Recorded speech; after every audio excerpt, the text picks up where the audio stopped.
Oi, oi, and we are live. Welcome back, guys. Welcome back to Flaterday. Weekly flat firms. Gather all. So, how are you enjoying the show so far? Good. So it's good to see you all, guys. Welcome, welcome, welcome. This is Flat Earth British on the 2nd of March 2024, apparently. Or so they say. So welcome all. Good to see you all in chat. Thank you for waiting. 100 and one more joins. That'll be 111. That'll be a groovy number to start off on. It's Heron Song. Good to see you, Heron Song. Good to see you, Squiz. Squirrel Sniper. Greeting all your beautiful souls. And Jolly Man's in the house. Wonderful Jolly Man. Nick's in the house. So, and Hugh. Feels good, doesn't it? Feels good. It's like we're one of the only last bastions of positivity left on the entire internet. That's got to be worth something, hasn't it? Hi, Raina. Gaia, good to see you. 7-0. Ginger, good to see you here. And Michael De Silva and all the gang. OS. Ooh, USO. That's like some weird UFO. Julia, who's in Portugal. And Errol, who is in Americaland. Tracy and Benjamin, who's in France. Merci beaucoup.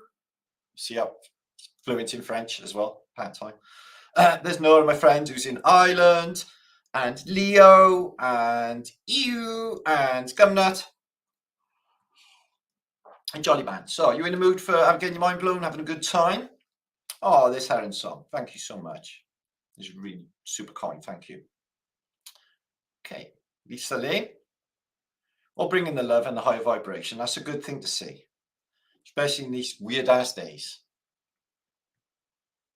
Okay. This just proves to me that not everyone is addicted to lower vibrational experiences. That gives me, well, we've always got hope. Anyway, that's one thing that never come out of Pandora's box. She stayed to look after us. So we've always got hope, which is awesome. So, hi, Tara. Hiya, Brian Evans. Hope all is well with you, son. Get well soon, mate. Get them wellness things happening to yourself. Denk and Charles. And that includes all of you. And me too. So get jolly good and jolly well. Mike, good to see you. Tony Huckleberry. And Cheryl, who is front row seat. And any among us. Yeah. So one right here. And Hippie Shakeage and Joy and all the gang. Okay, so this is what we're doing today. We're going to sit back, relax. We're not going to take life too seriously. I'm going to go through some information with you, some evidences, and some things to think about. Now,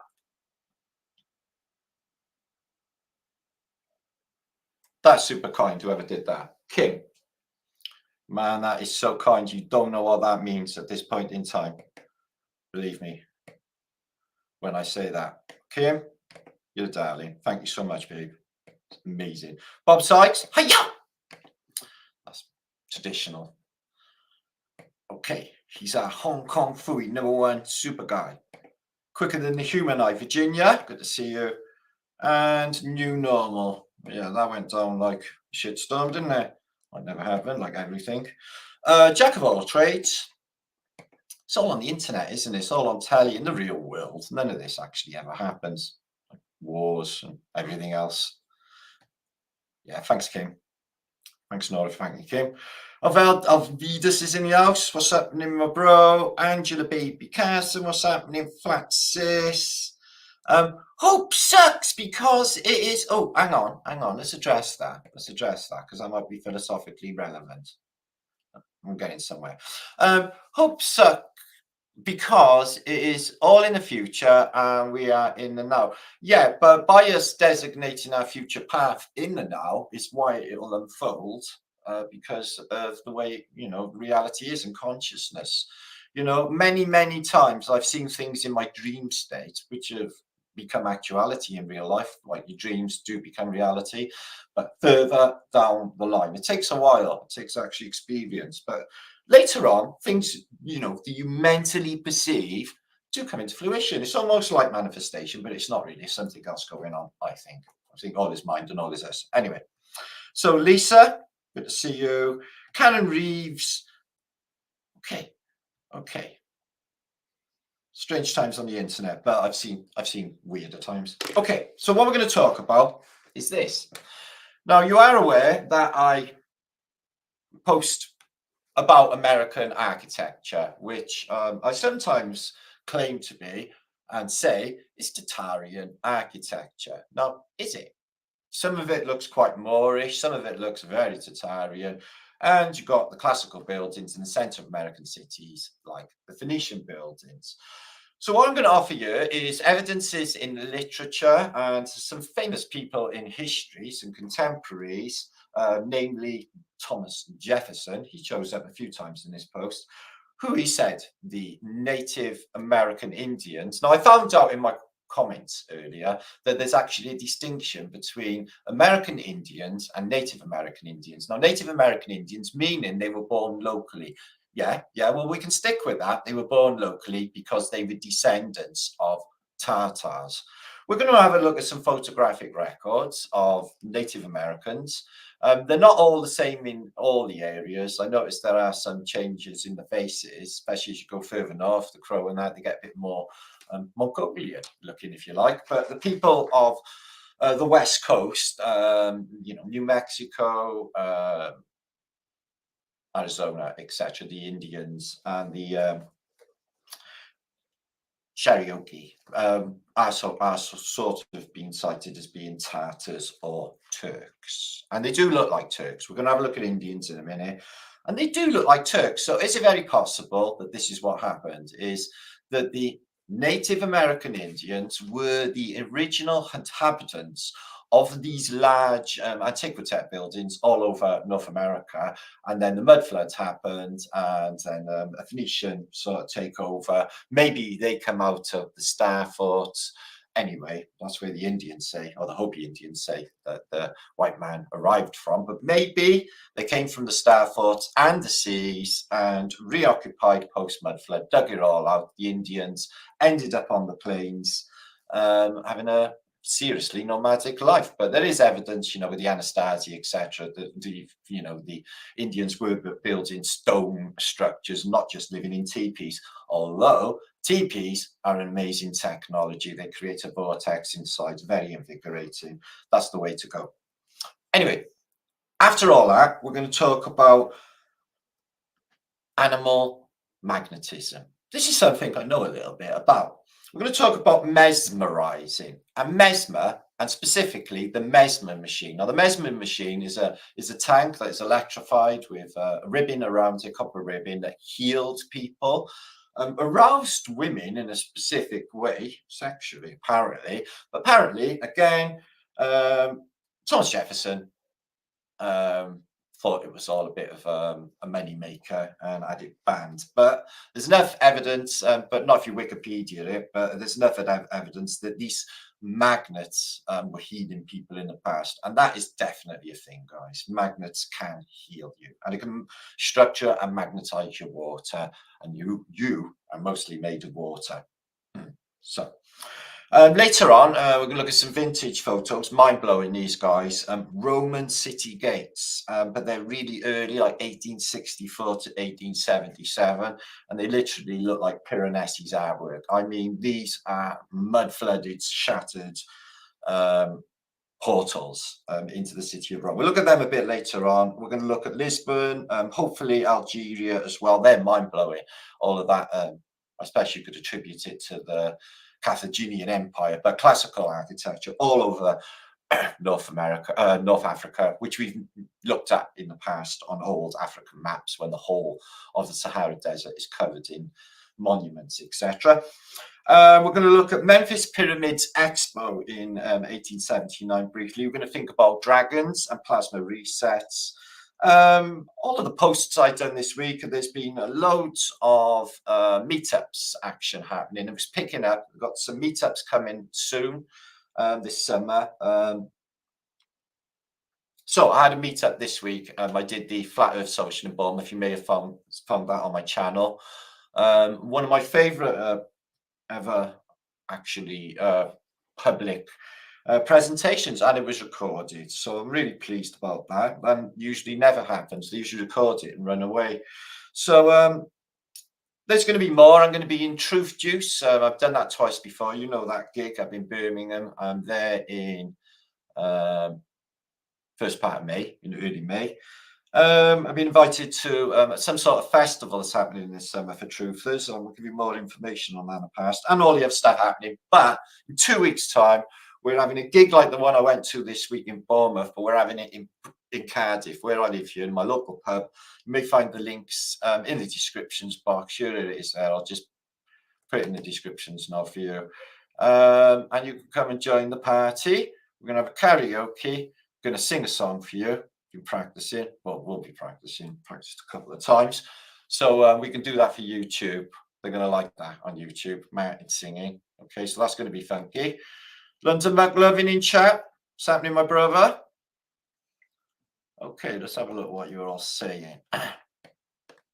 Let's get a feel for it all, guys. See what's going on. There's London McLovin, my brother from London.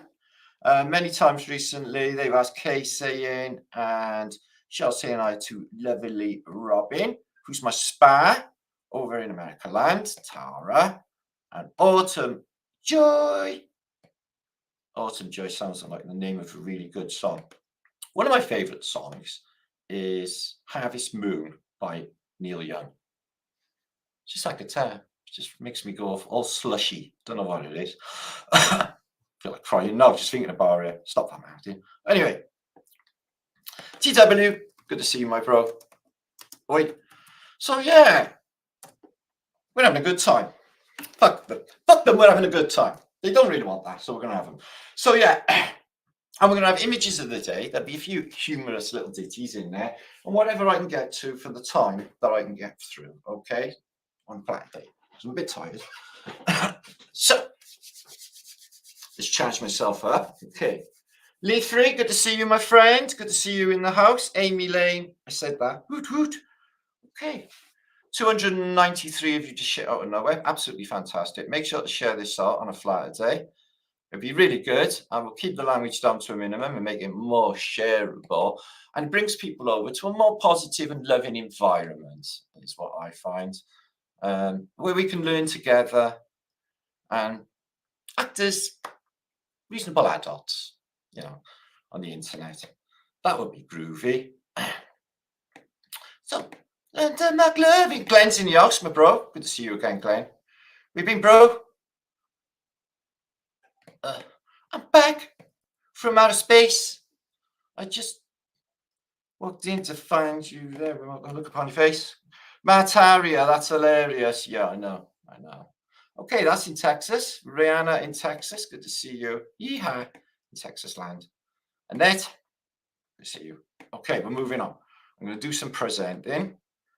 Share this out with a few words. Lorraine, good to see you in New Jersey, Good to see you. See how I do in a New Jersey accent. Lee Free, good to see you. Imagine New Jersey to be just like Cardiff. Hello, Martin, having a spliff. Love time traveling with you. Well, we're going to do a proper bit of time traveling. There's be a lot of beautiful things, as you would expect. And I've got film if I need to show you of different stuff happening. Lots happening on the scene anyway. I posted comments. Let me just see what that is. Years ago, this exact thing. We are Native Americans, West Romans, aka Tartars. Well, I'm going to actually show you the distinction because in the booklets of Theodore Debray, social engineering bullshit cartoons or not, they show us in the official narrative that there are things called, or people in America called Floridians. They call Floridians. So that's Florida, but it's not. It's all the Carolinas. In fact, most of the, excuse me, southwest side of America is these Floridians, and they are white. And they are giant. They are, well, at least 7 foot compared to the Dutchman that you see in these Theodore de Bray illustrated booklets from early 1600s. They're amazing. So I can show you the distinction that further west, there seems to be, when they were supposed to have landed there, there seems to be a large white race. And then you get different tribes, as you know, of the Indians, when you get like the Cherokee, Cheyenne, further west. And then you get the sort of South American Indians, the Aztec, Mexican sort of Indians. Now, we're not talking about them, although they have got some similarities with Mongols, etc., especially with the eyes and the shape of the face, and sometimes the flat nose. But what you find with the North American Indian is they got whopping great noses. Right? They're from the Mediterranean, like they're from Turkey, or they are from Tartaria. We're going to compare them with some Tartarians, and you can see a distinct similarity. What the proposal is, and I think this is something to think about as well, guys, is if there was a massive migration of Tartarians across the Bering Straits down into America. Now, we don't know too much about the Bering Straits, do we? We only see pictures of these two little islands, one belonging to Russia, one belonging to America. And do you know what goes smack between those islands? The international date line. Now, why the fuck would that be? And then there's some sort of problems when you look down with Google Earth with the Fox Archipelago. It seems everything's off and skew. In fact, the entire area is. So what if in the past it was green, like Greenland was, and all of it was green because there was no snow? And what if there was mass migrations and they all came down into America and settled and built these huge Tartarian cities, which are everywhere because somebody's built them. And the Tatarians, which we call the people that are occupying, and we see in the 1800s photographs, we can call them Tatarians because they're living in Tataria, but what they have never did was build these things. These are arrivals. These are people who come later, okay, from the terminus building, from the Staffords, from underground, from where the fuck ever. But they repopulated this place after it got reset and wiped out, most people, yeah? Yeah. So I think the Indians were the occupiers of these buildings. They tell you they are in, well, I'll give you some citations with American Histories, 1834, Josiah Priest's book. He clearly states that he talks to tribes, they live it within giant monuments. They give you pictures of them in this book. I'll share it with you at the end of this, where they say, the Indians say, oh yeah, these we live in these, and they were there when we arrived. Like, these giant masonry, megalithic sized buildings. Oh yeah, these are already there. So, this entire civilization that is what they say New World America, but it's really Old World America, was inhabited by, I think, North American Indians. We're going to take a look at the evidence. I think it's quite a lot of evidence to support this was the case, and the movements of people has been everywhere. I don't think anyone is where they're supposed to be. Yeah, this is why it leaves you offset, and you feel like, oh, I feel homesick. I really want to go home, but I am home. I was born here. But then there's this thing that just niggles behind you, where you feel homesick. You really want to go home. That's probably because we don't come from here. We come from somewhere else, probably another land where there's more land, and it is fan-fucking-tastic. This is probably just like a shadow compared to the worlds that we are used to, in our primal memory, used to occupy. Because that's all this is a remembering game. We're remembering who we are, where we came from. So sail away. I love that song. David Gray, one of the best songs ever. No, I don't think from another crater at all. I don't go with that because there's zero evidence, really. Well, there isn't. Unless anyone wants to bring me any, don't bother. I've seen it all for 10 years. Russell, good to see you. And, Mel. Hey up, Mel. Good to see you, lovely. My friend Mel is in the house. And Sonia Testament, who is the tree of knowledge. Very knowledgeable she is. And Kay, Tatarians are from behind the ice wall. Very possibly.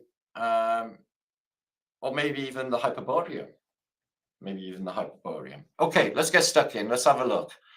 leave you guys. Keep an eye on chat for me, okay, guys? Make sure everything's happy and airy. Ta-ta-ta, as it is.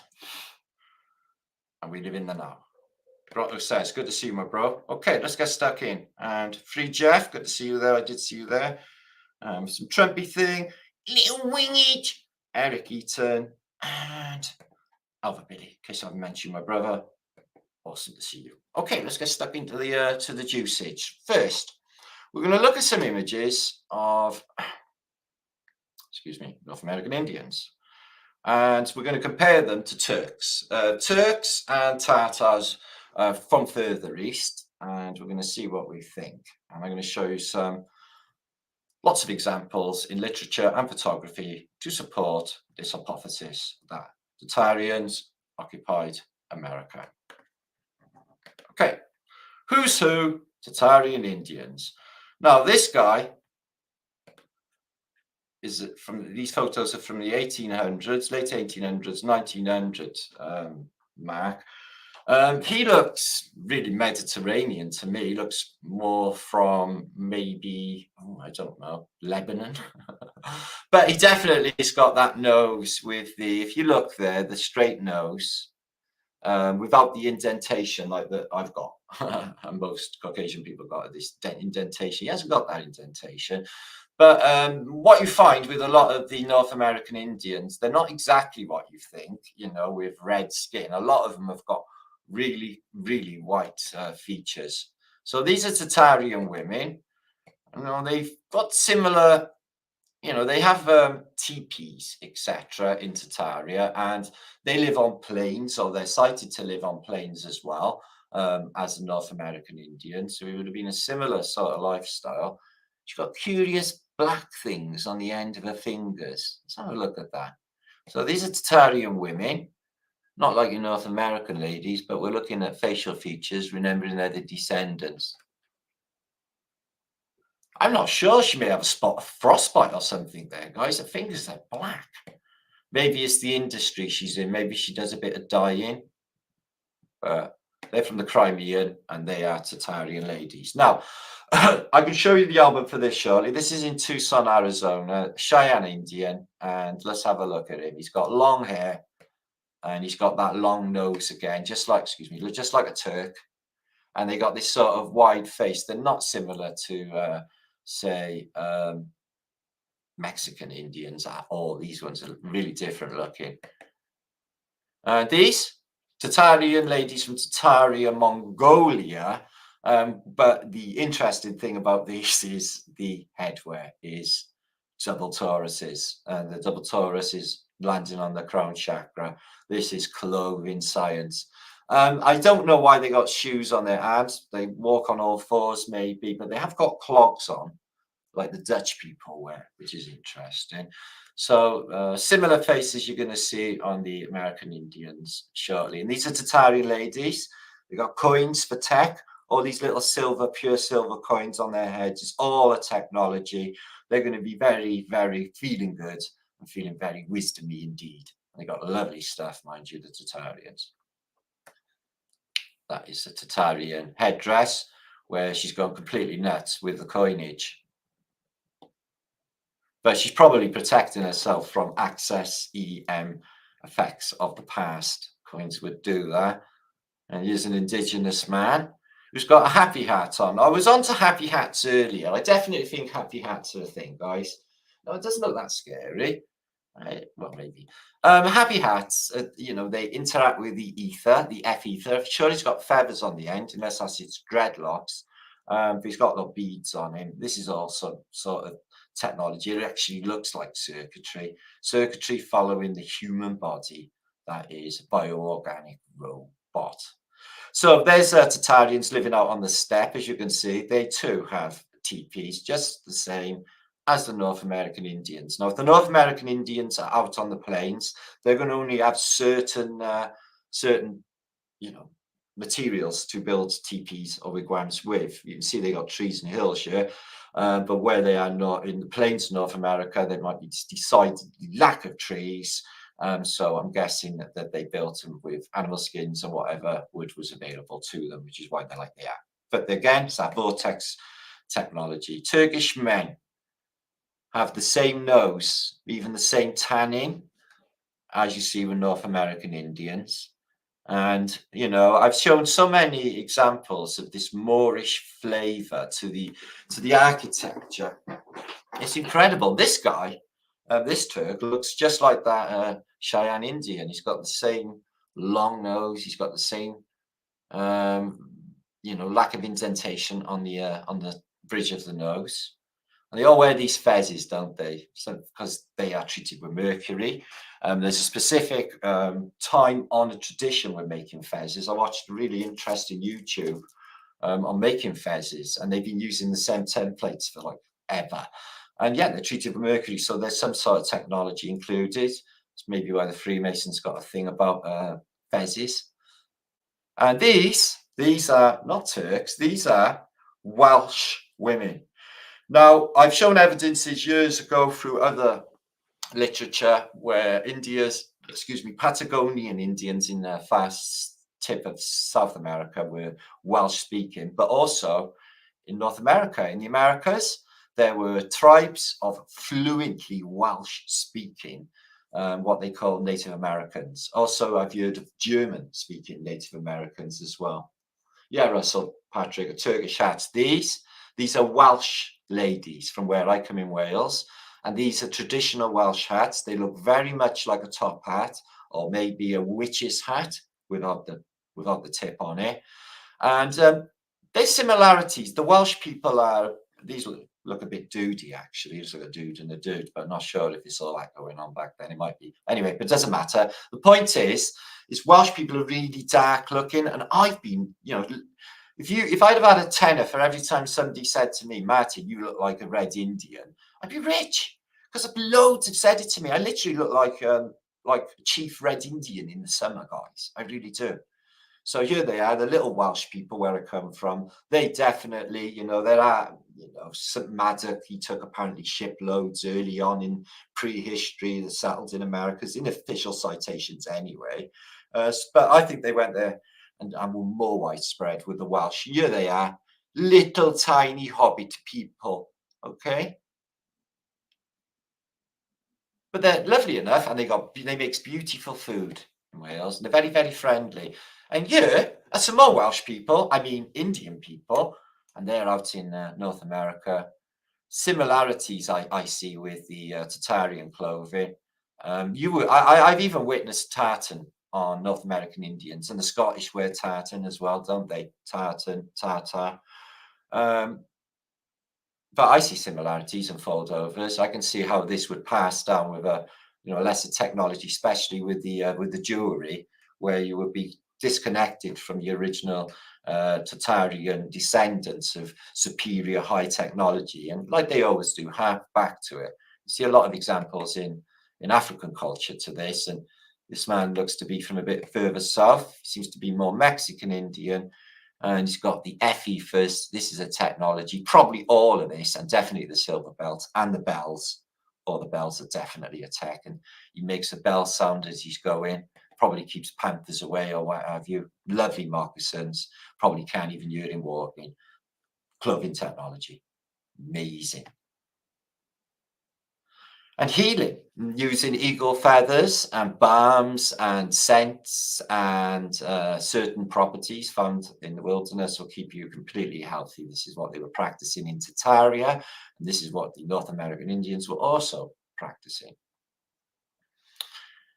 So this is from the 1800s. It's been colorized. The chap's got a rather nasty scar on him, but he seems to be... He looks European.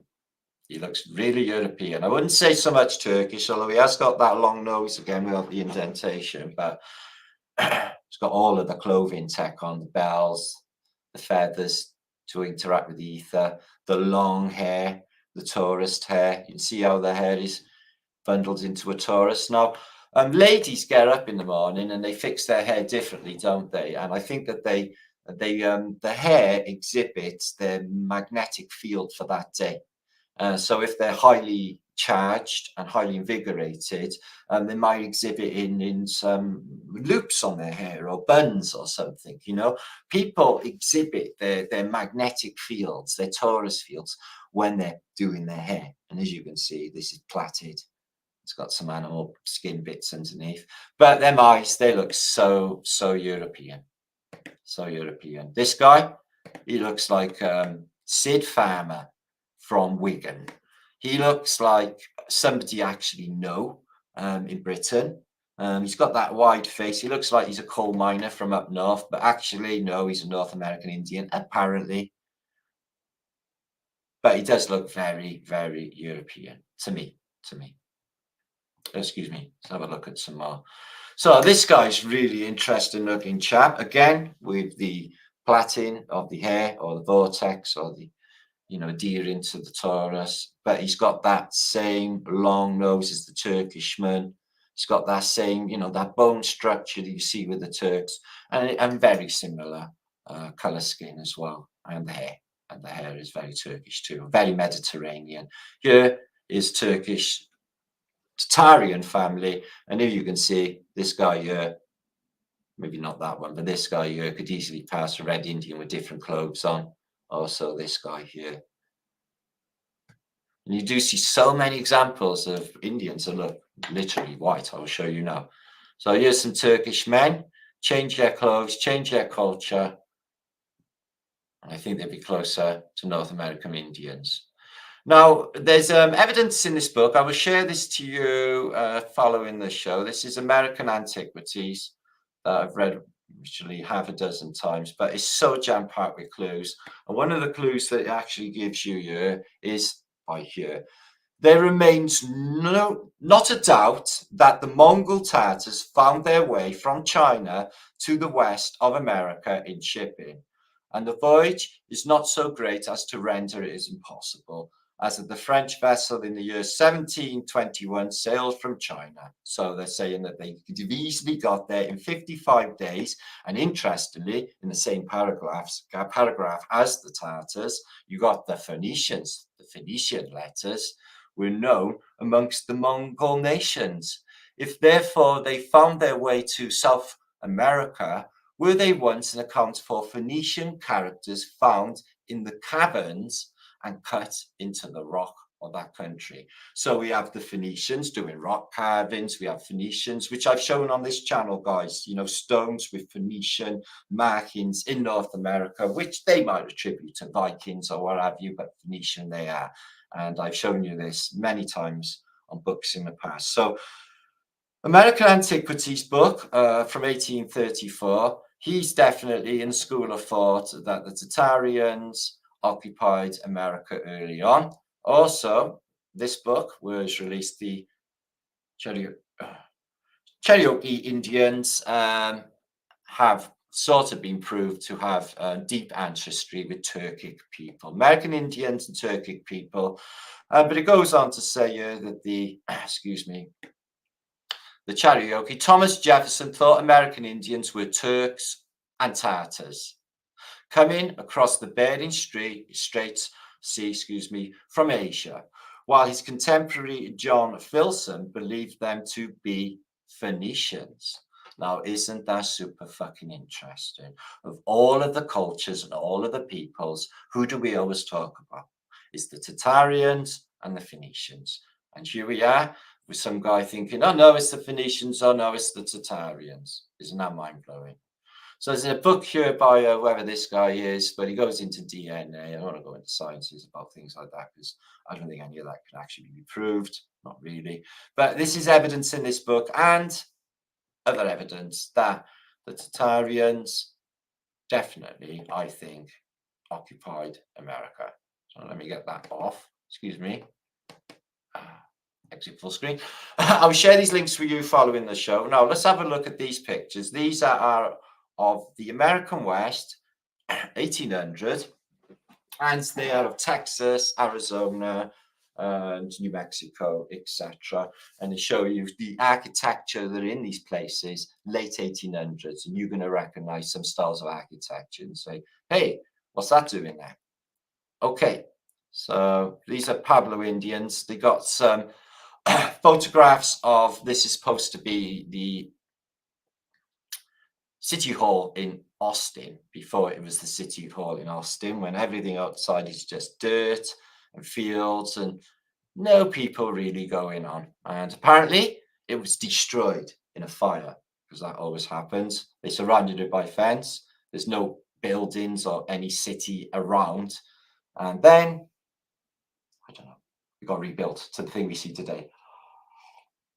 So these ancient remains, I've seen a few of these myself. I went to visit what turns out to be a fake site, but Pueblo Indian site of some great sort of monastery. But this one has been ransacked and wrecked, and then another monastery has been put inside it. So this first building is the one that I'm more interested in. The later one could have easily been colonial look shit. So this thing, it's lost its top. It looks to be, excuse me, it looks like it's lost a clock. What the fuck? It looks like it's lost a clock here. Something's missing. It looks like it's missing a steeple. And I would say whatever we're sure to, because that looks pretty wrong. That is in Texas also. And the very famous, near San Antonio, Alamo. So there was supposed to be a big battle over this, not many years after these photos were taken. So all that cannon, all that gun and fire, fighting Mexicans, and there's not a mark on the Alamo. Okay, but what it is an architecture we can recognize. We got a Greco-Romano column. We got squiggly columns like the ones you get in the Vatican, okay? And definite Phoenician attributations and missing deities out of these. But the seashell there, the seashell there, the seashell there, and there. Phoenicians built the Alamo. It's probably more in line with what the battle was really about. Look at it. There's been bits added, I think, later, but this thing here is essentially, you know, the classical world, the Phoenicians, San Antonio.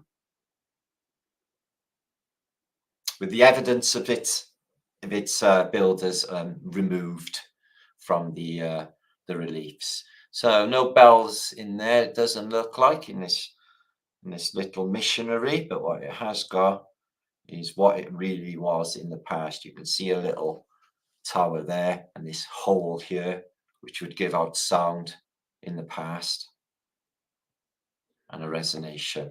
And there's some bits added onto that as well, which look really old, especially that window. All right, let's move on. Wow. So, you know, how old is America, guys? Look at this. This looks like something out of Piranesi from ancient Italy, guys. What the hell is this? Just ancient. And that's you know, besides this church, this thing here, just craziness. Classical world melted. Look at this. So again, a ruin. What happened to it? Just left to rack and ruin? Is that entropy, time, or a reset? It's out in the middle of nowhere. It's got no paths going up to it, no road going up to it. It's fenced off. You can see some what looks like classical remains and some saints here, but the rest is gone. Looks like it's missing. It looks like it's a gutted building. Why? Because it's been a reset. So somebody's definitely been in Texas before the Red Indians. Unless the Indians actually did this. But this window is absolutely fantastic. It's got, you know, all of the flowing flowers, and I'm sure that's a Bacchus type thing. But yeah, I can recognize that as, I'm guessing, Phoenician. But what an interesting portal and window and door. Have a look at this. Well, it's really, you know, there's a lot of work in the stone, but it's really aged. You can see the saints on here, or the Phoenicians on here, all worn off, which you'd see on churches and cathedrals, Gothic style in Europe. The same ones here in the west of America. Something's definitely happened to that building. This guy's standing there, but the rest of it is all grown over, grass, floors gone, roof's gone, whole building just left to rack and ruin. Why is that? Everything's in ruin. And look at the quality of, excuse me, architecture. So what's he standing on? Looks to be like grapes. What's he carrying? I don't know. It looks like it's a child without a head or something. I'm not sure. But, you know, we got the two opposing Tauruses here, which you see, and the Phoenician shell in the background. So, and a blank plaque here, which we know to be Phoenician architecture, with some subtle differences. And something happened to that church, didn't it? Looks like it's been, you know, some blasters hit it. They don't give you details, guys. They just go in their 1880s, you know, and these things are wreck and ruin. Look at that resonator on there. Just unbelievable. I bet that church bell rung when he charged it. Oh, really interesting. Oh, such a mess. Look at that. It's like something just took the wall out, just disintegrated it. The size of that wall as well, all blackened. And there's that place which that guy was just standing on. Looks mud flooded to hell. These look like half buried windows. Do they not, guys? Like they should be the same size as these windows here, but half windows. And why would you just have a half window with grass going up to it? Then mud flooded in. And that building is destroyed. Wow. Again, left to rack and ruin. Nobody there. Reset world, grown over. What is the true age of this? Look at this blowhole here, the Technasmia pot, guys. Wow.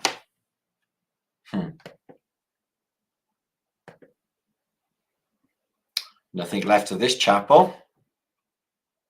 Did they have a terrible war? So apparently, all these old churches in the West, like a Phoenician, you can even see a Taurus on there, on the end, and they're all completely shattered. Hardly any roads, infrastructure, nothing. Out in the middle of nowhere by the look of them. I'm not sure where that street is, but it's only mud, no sidewalks, and still wooden buildings, but they seem to have no telegraph either. So I'm afraid I'm not sure what that town is. They know it to be in the west. So they've got a lot of Chinese. They made the way across the Atlantic. This is in a closer to the east coast, and you can see these kids here. They look a bit more Mongol. He looks Mongol, so does he. Well, that kid there, happy shiny tiny kid. So on this side there, yeah, these look more Tartar. These look very Tartar, and they are occupying the east coast. So just buildings left out in the middle of nowhere. This is the old world. Imagine what happened to this place. It must have just got shattered, this part of the world. Like something came along and just scraped it all away. Look at that Technasmia part. Unless everyone just gave up on religion. So I'm guessing that's some sort of Chinatown. Okay. And then we get into some of the geological anomalies like Sedona. We've got caves in these cliffs and settlements. And these mesas in, what's that one? I should say on the bottom. Coral of the Earth, Monterey, California. They are, Monterey. Coral of the Earth, yeah, from when it was underwater. Wow, look at that. That looks like a building. Or was a building. What are we looking at there? I'm not sure, just a load of rubble. Right, let's move. Okay, that's gold prospecting. Now, this is interesting. Tucson, Arizona. Okay. So everyone is buddying up. There's not cowboys and Indians. That doesn't seem to be happening whatsoever. So we got everyone chummy. And and definitely looking a bit Tartar from what I can see. This wide cheek and this straight nose, you know. Oh my God, he got scary eyes. So everyone's getting along swimmingly. It doesn't seem to be any cowboys and Indians killing one another and all this, but here are more what you'd expect. Native Americans, they're still with their bow and arrow and don't look like civilization's actually caught these ones up just yet. And they're living out in the wilderness, just like they did, probably since they got kicked out of their big houses. I got forced to live off the plains. We'll all have to probably do that one day. Cities suck. Cities not where we're vibrationally supposed to be. We're supposed to be in the country, in the wilderness. We're supposed to be out here. We're not supposed to be in the cities. The vibration's all off. It's just wrong. But that's by design. So here is a load of well-behaved obeyers who have been told to line up. I'm guessing for a photograph. He's a big chap. And they have no Native American clothing whatsoever. And they could be Tatarians. And this could be the whole thing with the hunting the buffalo and the narrative of, oh, we gave them smallpox blanket. Oh, they gave them smallpox blankets and they all got infected and dropped dead. Yeah, right. That's exactly what fucking happened. Not. Something did, but it wasn't that. So we got a dreadlock, white Rasta, because he just looks like British or something. He does. He's got a set of dreads and he's a North American Indian. And he's got a pair of budgie smugglers on and a knife and stuff. But yeah, he looks like he's actually got a kitchen tea towel on. There you go. Look at that window down there, below ground level. That's interesting. Look at that. And a window and a half of a door below ground level. It's got a bell in it, but everything looks to shit. I don't know what has happened in this part of the world. There's all big giant masonry laying on the floor there. A couple of graves. 2 people have died in the history of that area. Wow, it's so messed up. That's an interesting stone structure. Oh, it's Santa Fe. Oh yeah, I've been there. See that thing? Look at it. Oh, it's mud brick, isn't it? Stone and mud brick. You have to build with what's available in the area. San Miguel Chapel, Real View, the oldest house in Santa Fe. I missed that. We're still there in the modern day. Santa Fe is an unusual city. Anyway, everything's really old there. There's another one in Santa Fe. I can guarantee it's picked up a little bit more than that in this modern day. Look at the trees. There's only 1 or 2, and they're just sticks. Nothing growing. Well, that's a nice door with evidences in the way of heraldry for some royal households, European or even Mexican, which would be European because of the Spanish. Well, very nice. So I'm guessing these may be just acting like Indians to sell some shit. I don't know. But maybe that's just their stuff. Maybe they're not selling ore and a ghoul and a rake and some antlers. Maybe that's just their stuff. I wonder what that is. Window blocked off. Okay, and as you can see, they must have gone to the hills at some stage. They knew something was coming, unless these were all buildings and all this shit just came down and melted on them. You can see putlock holes, what look like joist holes, suggesting that the buildings came out towards us and were a lot bigger in the past. But yeah, people settled. Maybe the entire thing inside is just honeycombed with, endless tunnels and places to stay above ground level to get away from flood water. Santa Fe, New Mexico as well. And you get all of them, like the Anasazi Indians, and where you get into Sedona, etc., is cliff dwellings. And they were even still living in them then. And why not? They're not going to charge you council tax or rent. If you can get your food down in the river and berries and shit, I'm guessing you could survive. He seems happy and healthy enough. Doesn't look starvation. And look at this. This looks all like it's melted and then it's dried and just encrusted on it.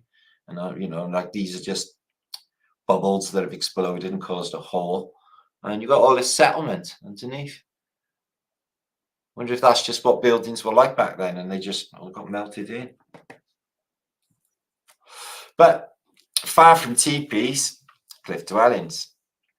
So these are Native Americans 1900, and these are beautiful photographs. Absolutely beautiful, some of these. Thank you all for being here. Happy Flaterday. Hope everyone's having a chilling time. We've got lots to look at in this, guys. Okay, 529 you're watching. Mike Fletcher, what's happening, Taff? Good to see you here. Welcome all the Welsh. Happy St. David's Day for yesterday. That's our patron saint. We got a patron saint, St. David's. And the Irish have like Paddy's Day, don't they? St. Patrick. The English have St. George, George and the Dragon. And the Scottish have St. Andrew, who is Indra, you know, the god. And we have St. David, which is high energy, vibrational quality, electrical charge, like they all are. So there they are, out on the high plains with their different headdresses for each occasion.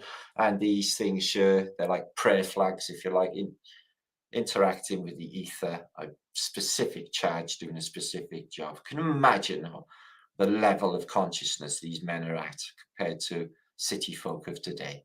Oh dear. So there you are. There's a North American girl, and she is looking really European, or Turkish at least, or Mediterranean, especially with that nose and that hair. Nice clothes. And a little happy baby that looks a little bit like Genghis Khan. Looks a little bit Mongolian. Okay, now that's the way to go. How do you...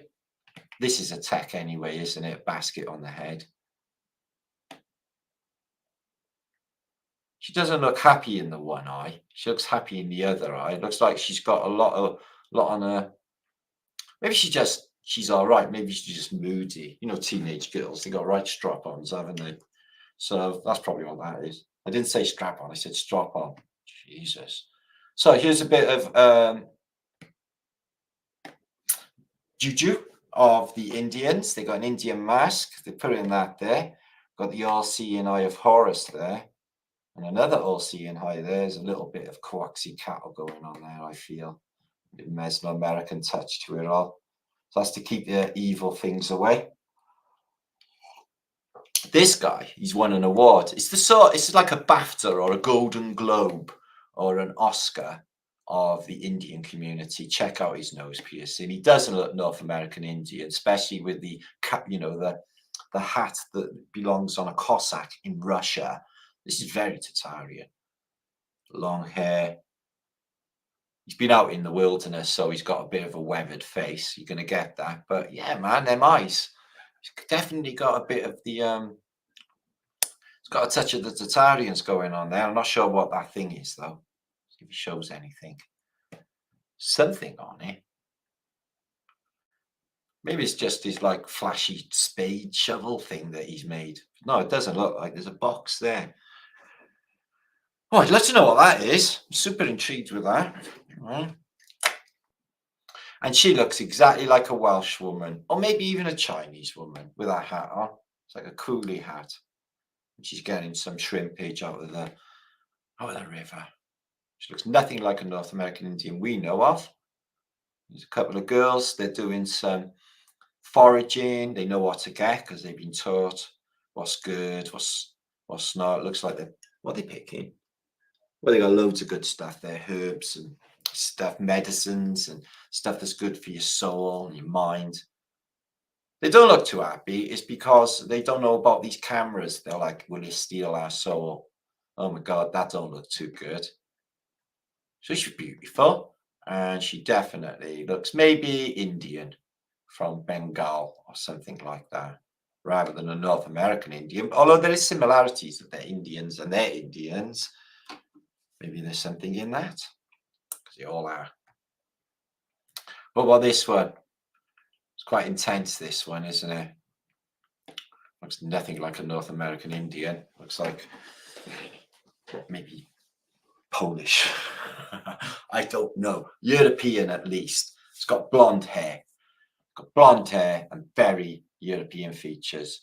And this thing over the mind's eye, I'm not sure what tech this is, but this person looks like some sort of mystic or sage. The eyes are just of an old soul, not such an old body. And all the technologies, which you also see on Tatarians, multiple chains, these discs, see them on Tatarians too. And the old chief, he looks like he's amused by it all. Looks like he's seen a thing or two in his past. But he looks way healthy. He's probably about 160 years old. But he's got a turban on, by the way, because North American Indians, they wear turbans. So this looks like a Viking long vessel, and it's also got a dragon on it with a fire-breathing dragon, exactly like a Viking vessel.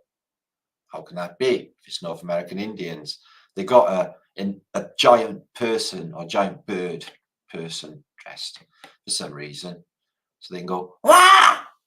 But yeah, they got Viking ships,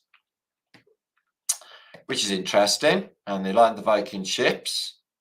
Excuse me. So they seem to be a great seafaring nation as well, and seemingly could get around, and they had big boats also, which is interesting because we don't actually think of the North American Indian or the Native American, whichever's correct, as being able to navigate anything. You never see them navigating anything. They was on horseback in the movies. But I know movies are not real life. Check this guy here. He's had a ton of psychedelics, hasn't he? He's in a trance. But again, he looks nothing like a North American Indian. He looks happy anyway, and that tree looks really cool, whatever tree that is. Your latte addict, Lisa. Oh, we all love our coffee. I seen about coffee back in like the turn of the last century, 1900. People who were involved in coffee drinking were thought to be promiscuous and drug taking, and they used to have coffee houses, which like beatniks and hippies of the day used to go and frequent. Apparently, coffee was like hard drugs, guys, and really frowned upon by the rest of society. After like I'm guessing prohibition, starting to pick up a bit. So yeah, this is an Indian thing to scare people away, or a little baby suit maybe. Yeah, there's a little kid in there. You need hands to hold a little baby. So this is what they do, is they hide, they put masks on like that. Okay, we used to have a politician in Britain called Dennis Healey, and he just looked exactly like that.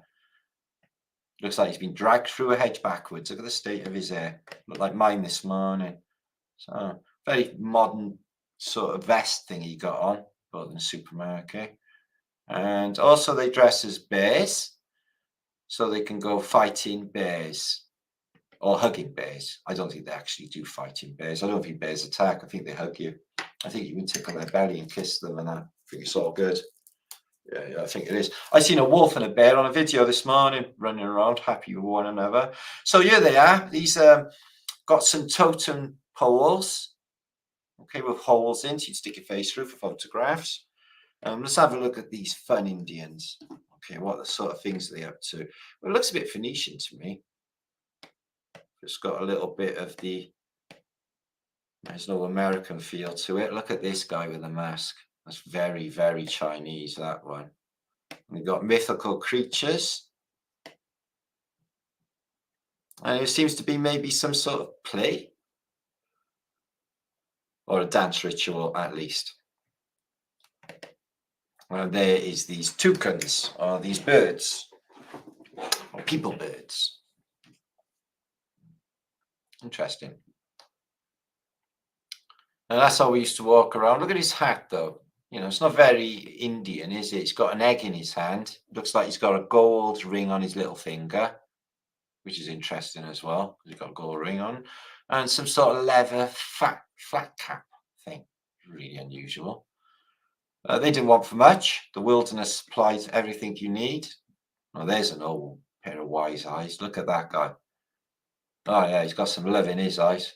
Yeah, he's looking cool. Yeah, dig that, dig that. What about this? Is that cool? It's like Princess Leia off of Star Wars, isn't it? The double Taurus. That's somebody who's definitely expressing their magnetic field and consciousness to the full extent, guys. Look at that technology. It's funny. The eyelashes on her one eye are just super duper long, guys. I'm not sure if it's just the way her eyes are on that one, but on that one, my God. And they're not even false, they're real. And the beads, the pearls possibly is a technology. She hasn't got much in the way of clothing, but that's a North American Indian with their hair like a Tatarian, like I showed you earlier, guys. Double Taurus loop thing. It's very Tatarian. And getting your wheat in, they've got to eat something, haven't they? He looks more Aboriginal, doesn't he? But again, peace with his environment. He's not worried about any big crocodile coming up. Not the crocodiles actually. Did he kill an eagle? Not the crocodiles actually probably would attack you in this day and age. Would you eat an eagle? Or just use the feathers? Maybe they taste nice. And you can go hunting bollock naked. Nothing's going to happen. Nobody's going to LBGT you or anything. It's all quite natural. Okay. Like, oh, look at you. It's like, we're an Indian tribe. This is quite normal. Nobody actually takes any notice because we haven't got televisions. So just like the Tartars, they live also in a pyramid. And this creates a vortex, especially, you know, if they put it in specific areas like with the water, the energy of the water, the scalar waves, standing waves. Oh, yeah, these teepees. I had a brilliant time in a teepee once in Cosmeston Medieval Lakes. I spent the night in a teepee. Really good. And like I said, it buzzed you right out. North American Indian or Turkish carpet seller? Yeah, want to buy some LSD? Oh, no, you're all right. No, it's really good. I've had 6 last week. Look at my clothes. I made them on my trip. Yeah, man, I can see that. Yeah, man, it's all different colors. No, it's all the same color. No, man, take a closer look. He's got that sort of Cheech and Chong vibe about him, hasn't he? Yeah. You taking the piss out of my clothes? No, I think you really look good, mate. I think you totally smashed it. Fine, yeah. Keep it going. What about this? This is not exactly what you'd expect of the North American Indian of 1900. He looks very European, except for his tan. And he's got a head mask on, something that he may have seen during his psychedelic experience in his youth. And there you go. Off to catch some food, not to kill any peoples. I don't think they were actually doing any of that. Sounds like people who are just looking after themselves, living off the land, wouldn't go off killing shit, except for animals. So, oh, look at this. Bells on his ankles, bells on his knees. Coins, coins, coins. Exactly like that Tartar I showed you, especially with the bells. Beaded belt, brass wristband, and all the effifers.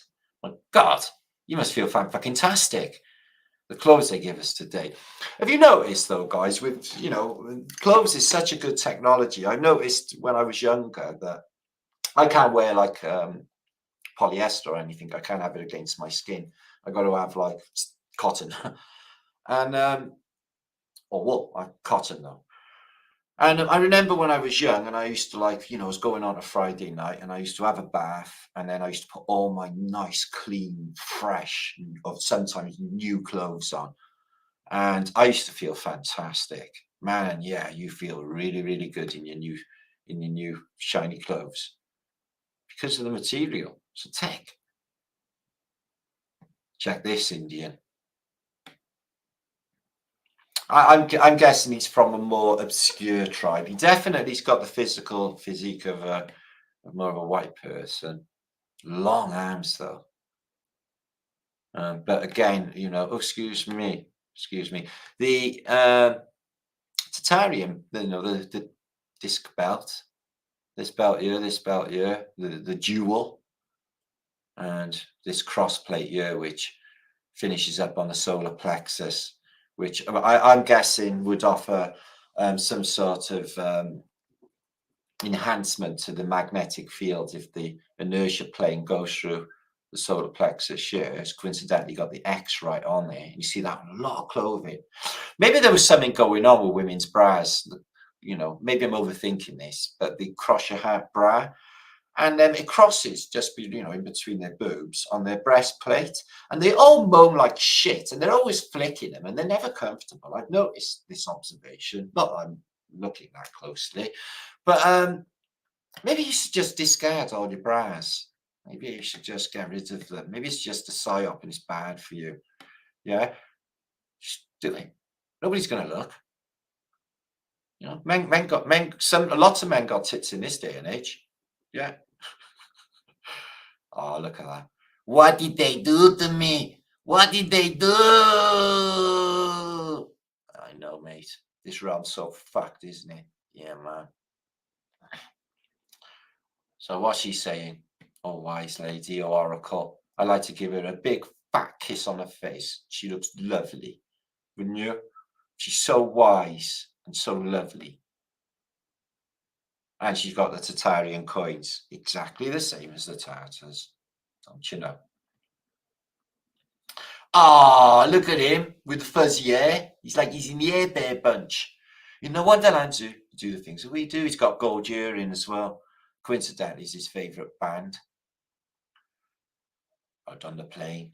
How? Easy. Just take a horse and go.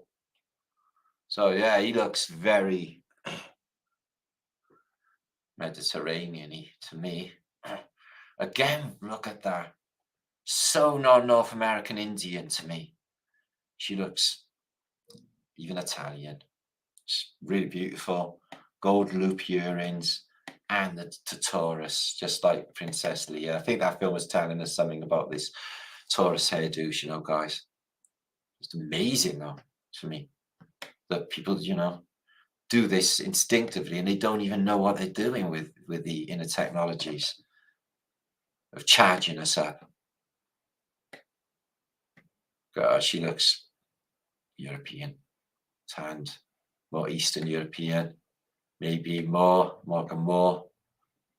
But again, the beads, the plate, the bell, wow. And the neck beads, also a technology. Shells, technology, they have frequency on them as well. Plates, shells, beads. Oh my God almighty. Are you telling me that's a North American Indian?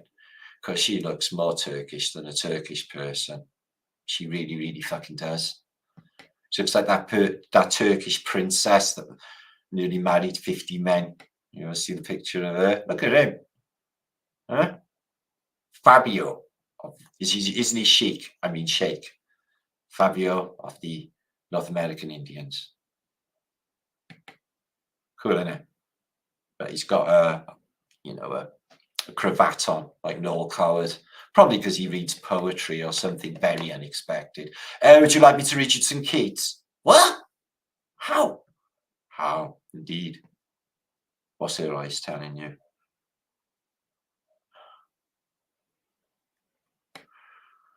I'm getting a feel of, again, chicken korma and keema naan. That's what I'm thinking. Excuse me. And this guy, oh my God, did you get lost? Cyril, did you get lost and join an Indian tribe? Because you don't even look like, you've got a wig on, haven't you? He doesn't even look Indian. He looks like he's a Brit.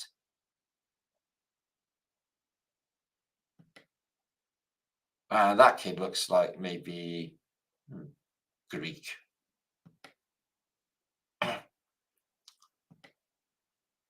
But yeah, very beautiful people. Ooh, and a little Welsh witch with exactly the same hat as Welsh ladies. I mean, exactly. And again, silver plates. Ringing the nose has to be a tech as well. And the huge silver plates in the ear or whatever they're made of, copper bangles, all interact with the ether. Even this weave in this thing she's wearing, probably more thought gone into that as well. And they reed boats.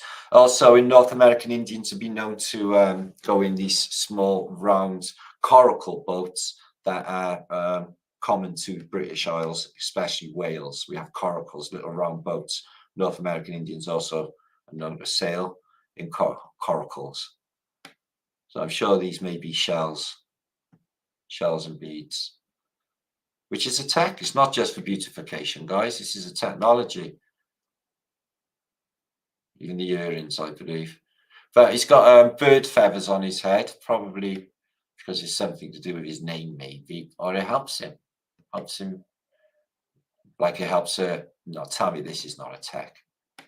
Exactly the same as the Tartarians. I just showed you this for Tartarian women, guys. Exactly the same headdress, yeah? This is interacting with your magnetic field, the coins with the holes in them. If you get a coin with a hole in the middle, guys, it creates a torus, like this is an inertia plane, and the torus field is around these, especially if they have magnetic qualities. And where are they? Running along a brain. This is making her smarter. This is incredible technology that we should learn more about and do. These are Chinese coins. These are Chinese. I'm almost sure of it. I've got Chinese coins with holes in the middle. That looks like Chinese. And she's a North American Indian, guys. She's got a horn through her nose. And she's wearing Tatarian clothes. I think it's true. Because there's the evidence. He's got a Parisian hat. Or maybe he's a Hell's Angel. And there they are, the circle dance. This is indigenous to all peoples of the world. They dance around in a circle. They create a natural torus field. You feel elevated, spiritually charged, energized by the end of it. Everyone feels fantastic. And that's what dancing and twirling, like the twirling dervishes, and everything is all about. Singers in pop bands do it too. They spin themselves around and they get high and they feel great. And that's that guy looking at the advancement of the Phoenicians. By a railway, here they come. Oh shit, there goes our world. There will be trouble. But earlier on, it's a bit of a confusing state. So you get to the images of Theodore de Bray. Further east, not the west, he shows you these star thoughts. And this book's from, I think it's 1590. I don't even think it's 1600s. And these are the Floridians that occupy the Americas. Apparently, when the first settlers go there, they're taking ayahuasca, 2 pails of different substances mixed into one. They're all going to do a ayahuasca experience. And what you find is they have body tattoos and in blues, etc. But they are grey color and they are very big stature. But they do have feathers like the North American Indians. But weirdly, I've talked about this before, most wear hats with bubbles on, bobble hats. Hats with bubbles on for the Floridians in the Theodore de Bray pictures. Again, though, with a steel plate on the chest. They've got knowledge of metallurgy and knowledge of the occult. I'd love to know how, let's just stop there.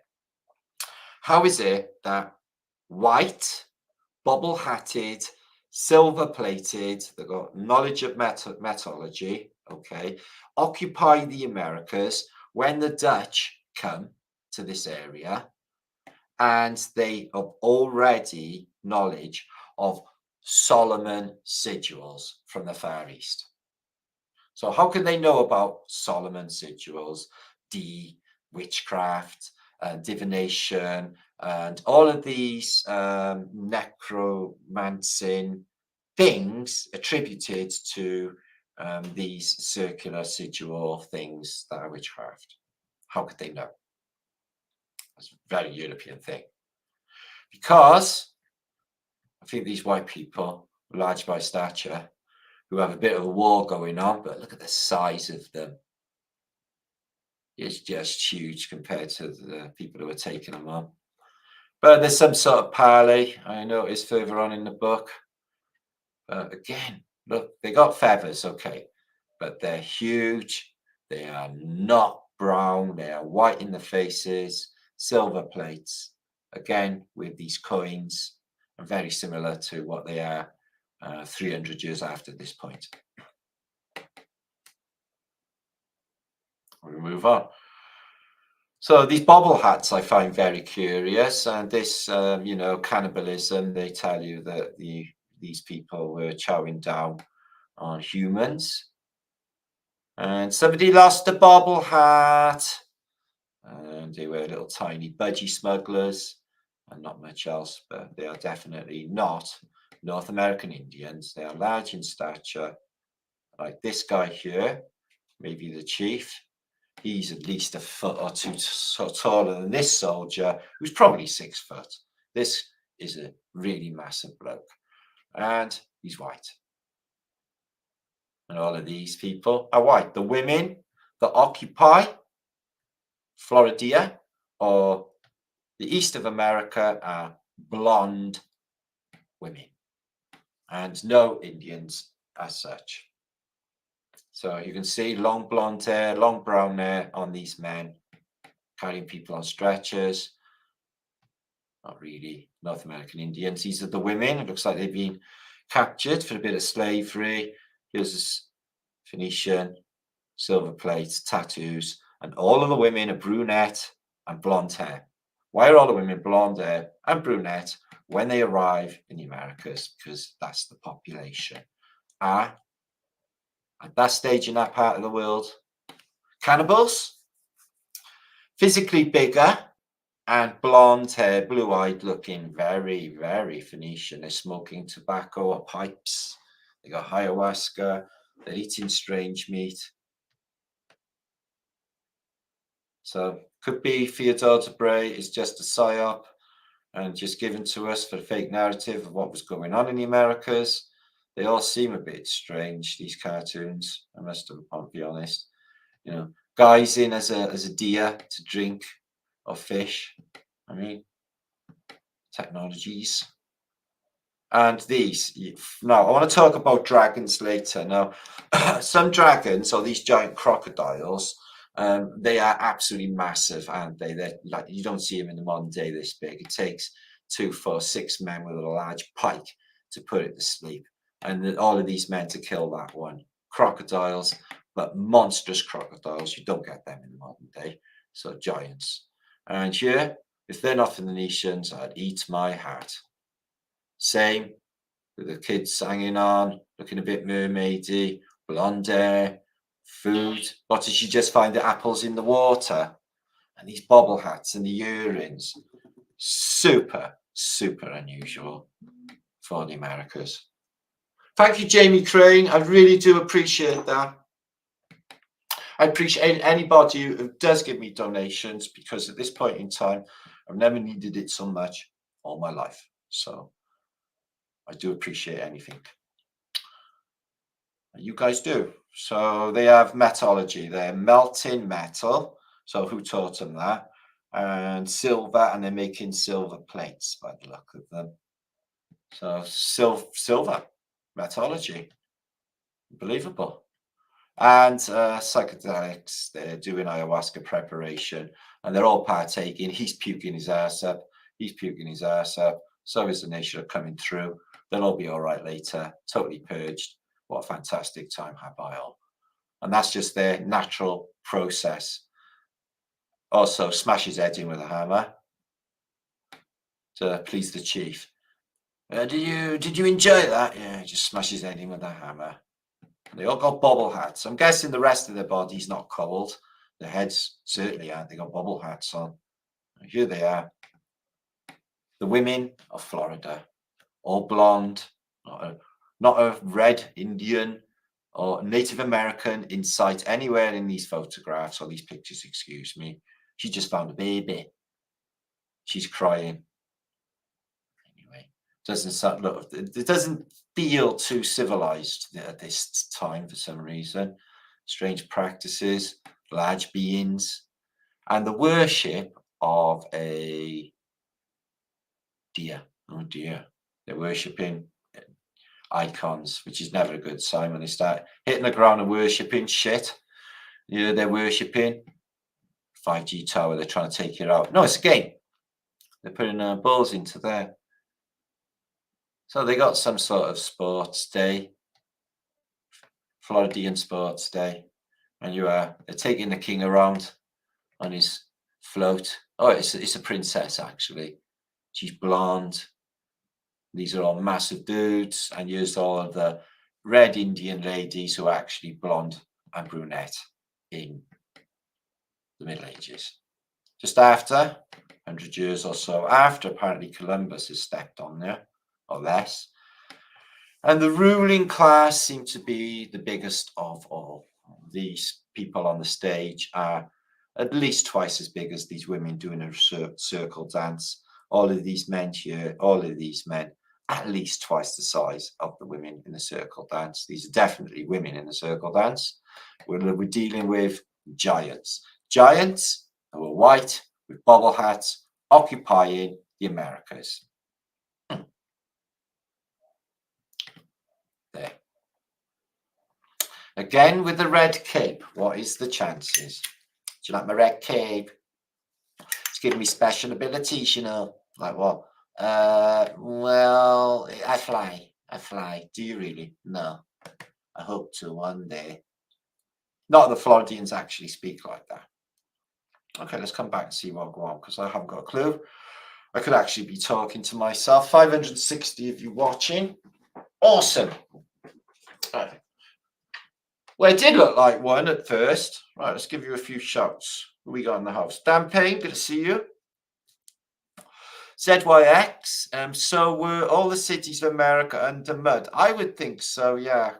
All American cities that I've been to have got mud flooders, like lots of them. Galveston, Texas was especially juicy for both Tatarian and Phoenician architecture. It's just mind-blowing. You could see that the two peoples had been, there in the past. Kathy Marshall. So I think that's the two sort of cultures we're dealing with, the Moors, if you like, the Tartars and the Phoenicians, for sure. Richard, Det, good to see you. Dan, good to see you. Thank you for popping by. It's good. Okay, we've got lots more to go. We're going to think about mesmerizing next. Mesmer, okay? So Gustav Mesmer invented the Mesmer machine. I definitely think the magnetizing, okay, is a definite way to structure water, but I think for benefits to health as well, I think magnets is where it is at. Okay, hippie shake. I've been using magnets, carrying magnets, and doing magnety things my entire life. I really do find them very interesting. So Jay Hon, good to see you. Striker, maybe the people started again after a big reset, who converted them into savage people. Well, this is what I'm thinking. You'd only behave that way if you were in a Mad Max scenario. So yeah, I would say that was post Noah's flood. I would say everything's turned to shit. But did you see the people? They're fucking massive. The giants. Richard Lee. Many of the American tribes worshipped icons. Yes, we see exactly the same thing for Asia as well in that period. For some reason, just past the Renaissance, everyone is just worshipping crazy shit. So what's that? Perfectly imperfect. Florida, a lot of Greek and Moorish history. There you go. Thank you for sharing that. Jamie, Karen. Florida has soil unlike any other in the realm. That's why orange trees produce oranges that are the healthiest ones. Are that what happened to make the soil so special in Florida? That is really interesting. Maybe it's because it's got a whopping great ley line going through there. Maybe it's that. I think they got they know, probably divining, but they know where the nodal points are, the crossover points. They put star thoughts on these places. They put energy centers, churches on these places. Dallas, share. Hippie Shake, thank you for that sweetness. And oh shit. Vibes, good to see you. Dead. Oh god, it's all gone blue on me. Dead. It's blue down on me, baby. Blue, good to see you. And the hot bubble hats with the first skull caps. They holding the scalp over the fire to cure it. The men were bald except for the caps of right. I never knew that. If that's true, that's amazing. Thanks for sharing that. Yeah, bald as coots and he had bobble hats. Okay, makes perfect sense. They look a bit baldy. Honey, yeah, and I noticed some of them have just got like stupid monk bands around. Yeah, monks have the stupidest hair in the world. Some of them Zen type, the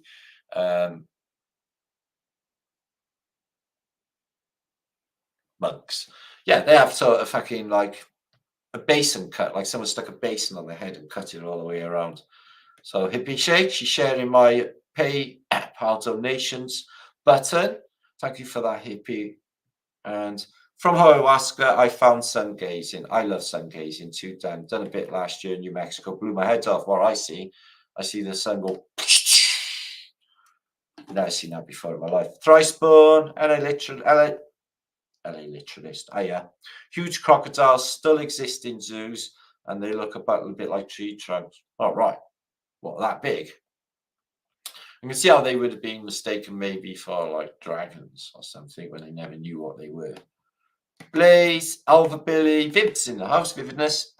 I remember reading an article about 20 years ago, a 12-meter long crocodile fossil. Well, 12-meter. Wow. Well, it's supposed to be prehistoric, and they say the crocodiles hasn't changed in like ever.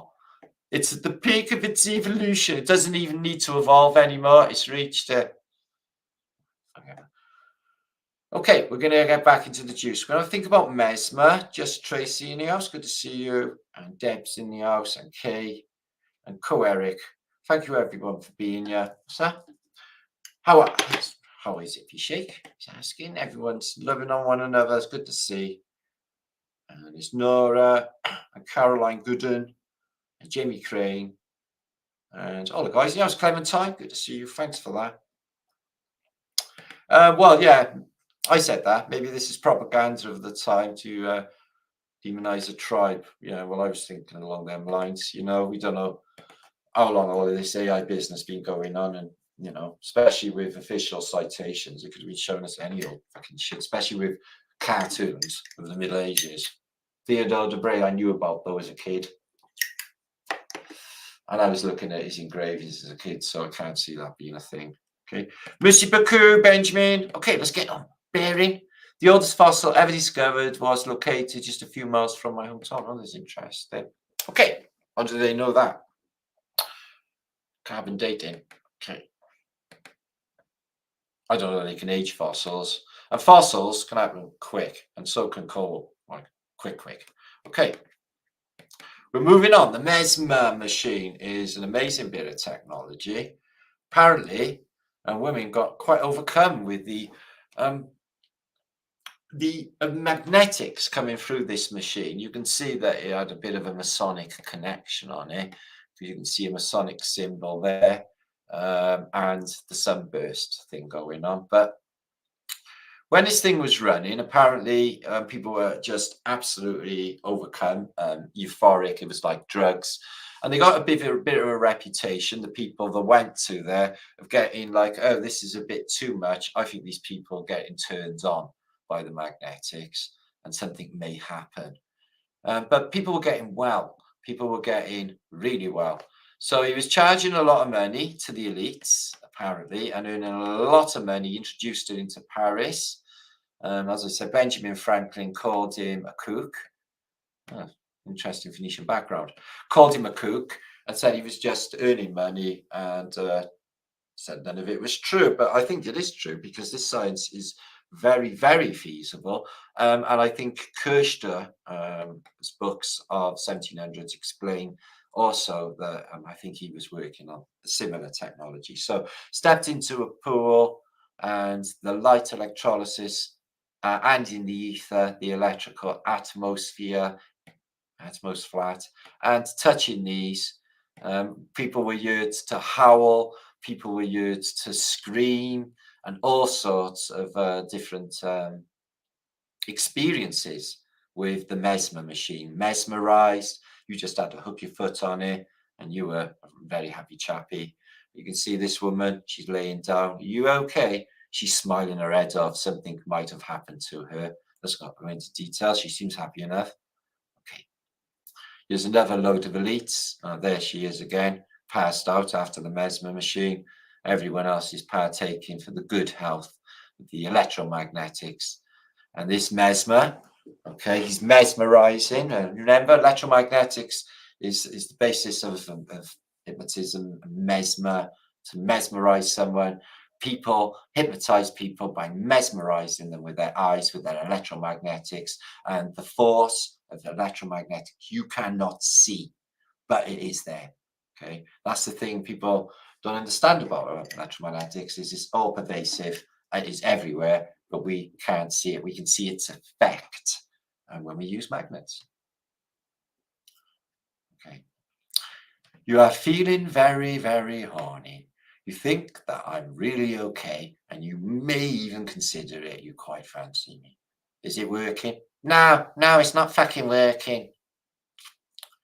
Children, calm yourselves. What's happening to us? We're tripping our asses off. Oh my God, what am I feeling? Oh, it's fucking fantastic.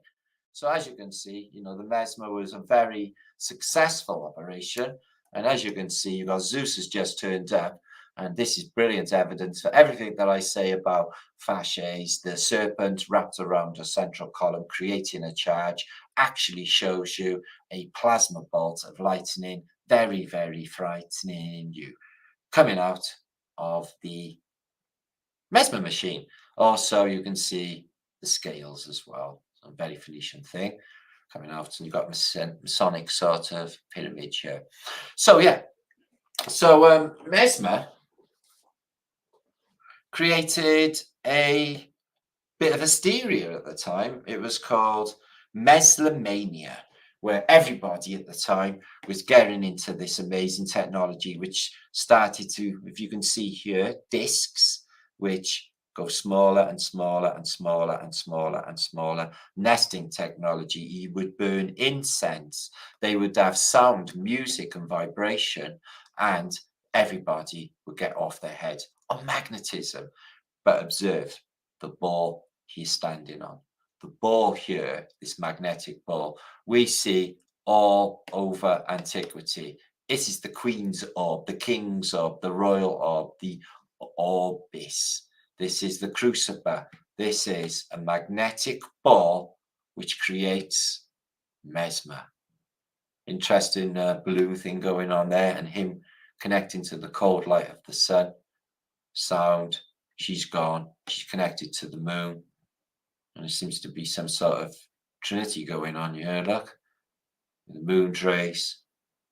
She's completely gone here in a trance. Mesmerized. This sort of science is used by music stars and rock bands and Hollywood and all the rest, where they can mesmerize you. Watched Lawnmower Man earlier, and they showed you that they put tiny little subliminals very, very quickly into videos, like super quickly. In fact, so quickly you may not even notice it. I tell you one thing though, your consciousness notices it, and it goes right in. So this is the effect on people when they grab the copper pipe that is going into the Mesmer tank, or the Mesmer tub, as they called it. It is beautiful, apparently, and women were, publicly not at that time, allowed to exhibit any sort of arousal. I'm guessing it was not the thing to do at the time. Not unless you're like in the court of like the Marquis de Sade. So, what's this? I'm not sure. It says Aries on it. This guy's got glasses. That's Benjamin Franklin. Okay, I can recognize him by his specs. You've got the blinded Phoenician here.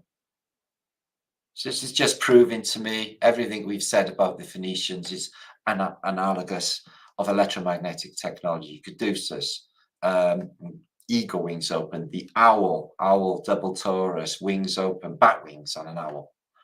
We've shown you this before as well. And plenty of flying people on broomsticks, which you might regard as witches. And this person here got horns and a tail. Very strange indeed. That is a really interesting image.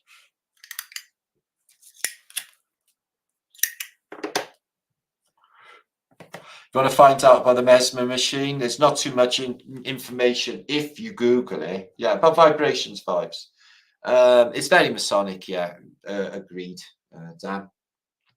But you can find a link here. I will link up in the descriptions box following this video, which will give you some idea of, excuse me, just delete some pages, of what it's all about. And it tells you about Benjamin Franklin and other commissioners charged the King of France with the examination of animal magnetism as now practiced in Paris in 1784. The strange tub object constructed of oak was decorated with lengths of ornately woven rope, about 6 inches in from the rim. 8 evenly spaced iron rods sprouted up from the highly polished lid. That might be something to do with it. In the 18th century, a group of painters would sit or stand around the device in such a way as to press the afflicted area of their bodies against these movable metal wishbones and bound to the instrument by the ropes. All right. Would link fingers to complete the electric circuit. The atmosphere in which these sessions took place was heavy with incense and seance-like. The music of a glass harmonica invented by Benjamin Franklin. I wonder what that sounded like. Glass harmonica. Provided a haunting soundtrack, and the thick drapes, mirrors, and astrological symbols decorated the opulent half-lit room. So Franz Anton Mesmer, legendary Viennese healer, hypnotist, and showman, would enter the Barak saloon with his own invention, wearing flamboyant golden slippers. Yeah, he sounds a bit of a white boy. Okay, so yeah, invented this machine. I'll give you this link, all about it. I think that it is definitely a feasible science, and from some of the things I've seen, like electrical treatments in the past, we are bioelectric robots, and we do live on electricity. If we have heart attacks, we have electricity to bring us back to life because we are electrical beings, electrical synapses in our minds. They give you electric treatment for mental illness. In the past as well, electric shock therapy. We are indeed electrical beings. Our friend's electric. Right, we're moving on. Kircher, in his books, the date on this one, I think, is one of his earlier books. Yep, 1654, Kircher's early stuff on magnetism and the effects of magnetism. He knew so much for that period. It is hard to believe. So, Kircher, magnets and the art of a triple R-type work in the universe nature of the magnet. And he shows you magnetic inventions. I cannot presume to know what all of these things actually are, if I'm honest with you, but they show you the effects of the magnets and their propagation of magnetic waves perpendicular to the actual way that the magnetics are going. Here is a perfect representation of Tesla's machine, the Tesla machine, with 4 angels and the 2 torus fields that you can see there and there. And they got sort of compasses there. I bet you they would drive them compass wheels round and round spinning. And magnetic waves. It's just how he knew so much is beyond me. It's a very intricate science in these books. It's all in Latin, I'm afraid, but it shows you, as I said, movement and propagation of magnetic waves. And he shows you devices which are, as far as I can make out, nesting technology. And I just bring up his images. Nesting technologies, which are them orbs that you've just seen in the Mesmer machine. these orbs here. There's one there, under the Phoenician shell, one there. Now, I'm wondering whether these magnetic devices were what were in them portals that we seen on the Alamo earlier, because there was whatever was in them. We see all over Christendom, there's things missing. Maybe it wasn't deities that went into them. Maybe it was these things that Kircher is showing, magnetic devices. Who even knows? He's showing them. So these things here, super interesting. I can't spin this. I'm actually can't show you, but they show you what looks like little humans in there, possibly homunculus. They're saying that they're magnets and they are orbs. Okay, so this is nesting technology, and I think this is the same technology that Mesmer is talking about. So, as I said, it's an advanced science. It is absolutely amazing considering it is the 1600s to think that they knew this much about magnetism and water, you see here. So, you know, like we talk about cymatic patterns in water, if that's a clear,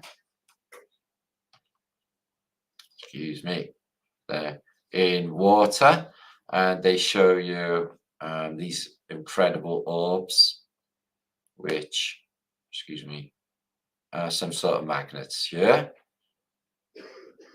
Taking a second to clear, excuse me. So I'll share this book. You can check it out for yourself. That's being a bit of shit, not clearing properly. Just a second. Gallica's the worst things in the world to share on a live feed, believe me. But yeah, lots of orbs, all magnets. Seem to have little people in these actually, who are and what is essentially an Egyptian obelisk thing, which is also to do with magnetism. See little people in here. Look, the alphabet on that one. So what the size are of these, I can't tell you. Why the people are so small? We've got animals, crocodiles, and stuff. But they are magnets, and they got like ribs around them. Reminds me of the time machine you had in what was his name? Kids program I used to watch. Ugh, my mental blockage.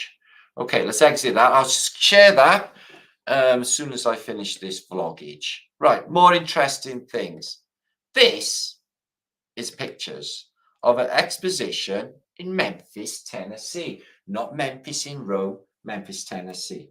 So Memphis, Tennessee had a great exposition in 1897. It was called the Memphis Pyramid Expo. So they had this large Egyptian pyramid made because Memphis is the real Memphis. This year, this temple for Jupiter or Bacchus, this Greco-Romano temple, is still there in the modern day in Memphis. So I found out this temple. So look at this, 1893, Memphis, Tennessee. Check that out. Size of that antenna. 1893. What for? What for? And then the temple looks like it's got solar panels on the roof. Can't imagine that though, because it's not been invented just yet. And a giant pyramid and all the exposition buildings. Oh, very fine indeed.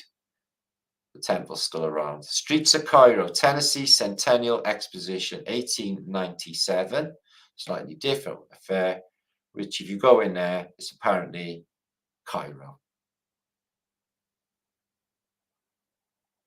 Interesting that there. Can you see that?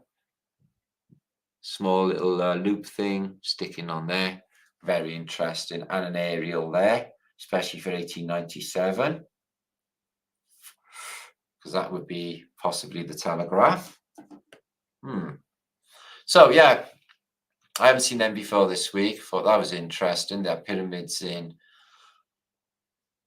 excuse me, Memphis, Tennessee. Long distance information, calling Memphis, Tennessee. So we're going to talk about dragons. Now, what if, like the phoenix, the dragon, which coincidentally is a mythical creature that breathes fire and plasma that sets civilization alight. I'm sure you've all seen the film Reign of Fire. Yeah, well, Reign of Fire, the dragons, they fuck things up. badly. Okay, they really do. So we got Zeus again with the red cape. He's hiding in his chem cloud again. Okay, he has all of the plasma bolts, the fasces, and the red cape. And as always, he's sitting on an eagle with the wings open, active charge.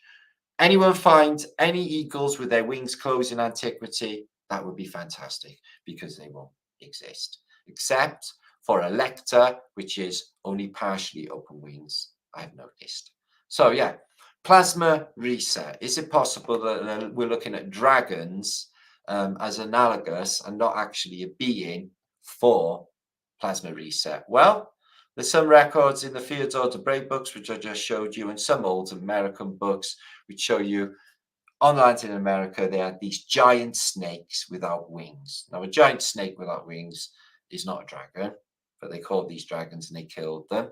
And you see people here hugging dragons, and I've heard tales of dragons actually speaking, but they do on the Hobbit movies, and these capture no problemo with the dragon flying in the air.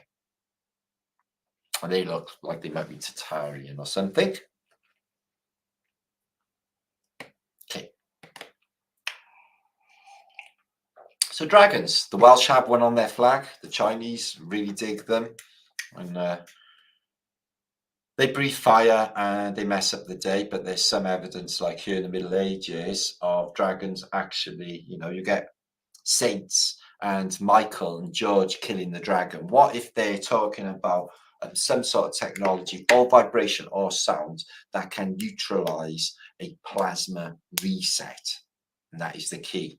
This woman, she's hugging a dragon, and then three men are going, look, she a dragon whisperer, in Old English. And here is St. George killing the dragon for his maiden. He's winning her heart by killing a dragon. So apparently, in the days of old, that's how you get a chick. You go and kill a dragon. What if dragons? Wings open, active charge is analogy for EM field and getting a dangerous amount of EM field. And then you have to neutralize it. Here's some men with fiery sticks, which look a little bit like fasces, strange helmets in Americas, frying and killing giant snakes. Story in the Bible of Bel and the dragon. Interesting that her name is Bel and a dragon. Again, I think this is purely analogous. If you look at the image for Bel and the dragon, you see civilization falling and wreck behind. And she chokes the dragon with a wax ball. Her name is Bel. This is analogous for the bell, the vibration of antiquitech that neutralized the electromagnetic field of the dragon. That's what antiquitech is doing, or was doing. It was saving us. It was preserving the realm, is what it was doing. And now consciousness is taking a huge dip. Now we're just sucking fucking wind. Yeah, we got to go through this reset and get to the other side, and then consciousness will rise again. Interesting, the Roman eagle and symbols are in the background here, and this is the Americas. And they even look like Tartars. The Pied Piper of Hamelin, he played a flute, and all of the children followed him into a cave, and they all disappeared.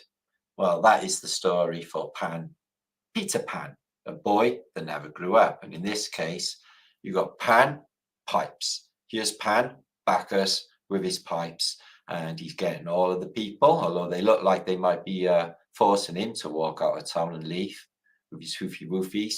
They look like they're forcing Pan to get out. Pan is a vibration, is a sound, is a quality. They are getting the sound, that vibration, out of their environment. This again, I think, is analogous for some type of electromagnetics and sound and vibration in the past. I think it all is. Right. Children's Crusade. Yeah, that as well, Joel. Yeah, yep. Looked into that. So these are incredible. Gates of Rome. Okay, this is the Portuguese gate. Why it's called that, I haven't got a clue. These are incredibly early. 1864, 1877. And the world has not recovered from whatever happened. And they haven't really bothered digging any of the mud out of ancient Rome.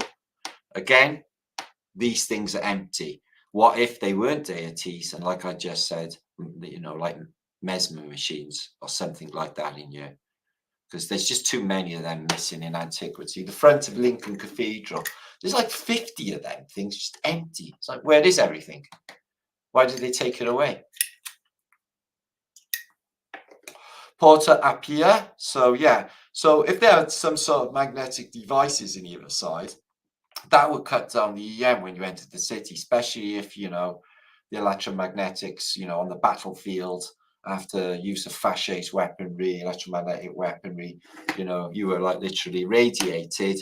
You get through the portal gates and you just neutralizes and you're safe to come in. That's just the top of an old window. Roman flat brick. That's how we know it's Roman, because it's flat red brick. That's what they used. It says 1817 there in chalk.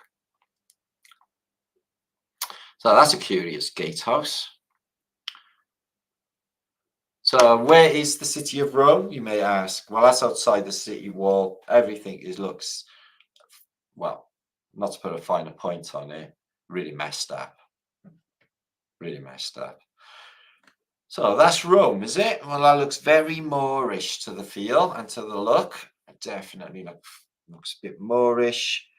San Paulo, St. Paul's Gate. Religious theme. So yeah, like I said, no one's really at home. Everything's to shit on the on this side of Rome.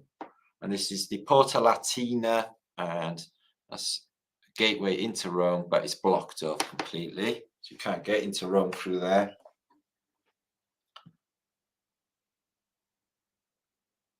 The whole place is just messed up. All this mud all grown over. So yeah, nobody was really interested in Rome until recent days. Mussolini dug it all out of the mud. Look at that, half buried. There's no way that arch is just that small. It's disproportionate, makes no sense. That is the top of an arch. The rest is below ground level. And there's the top of an arch there and a roof. All bits of building that no longer exist that would have come out this way. And an arch. The Lorenzo Arch, or the Port Turripedina.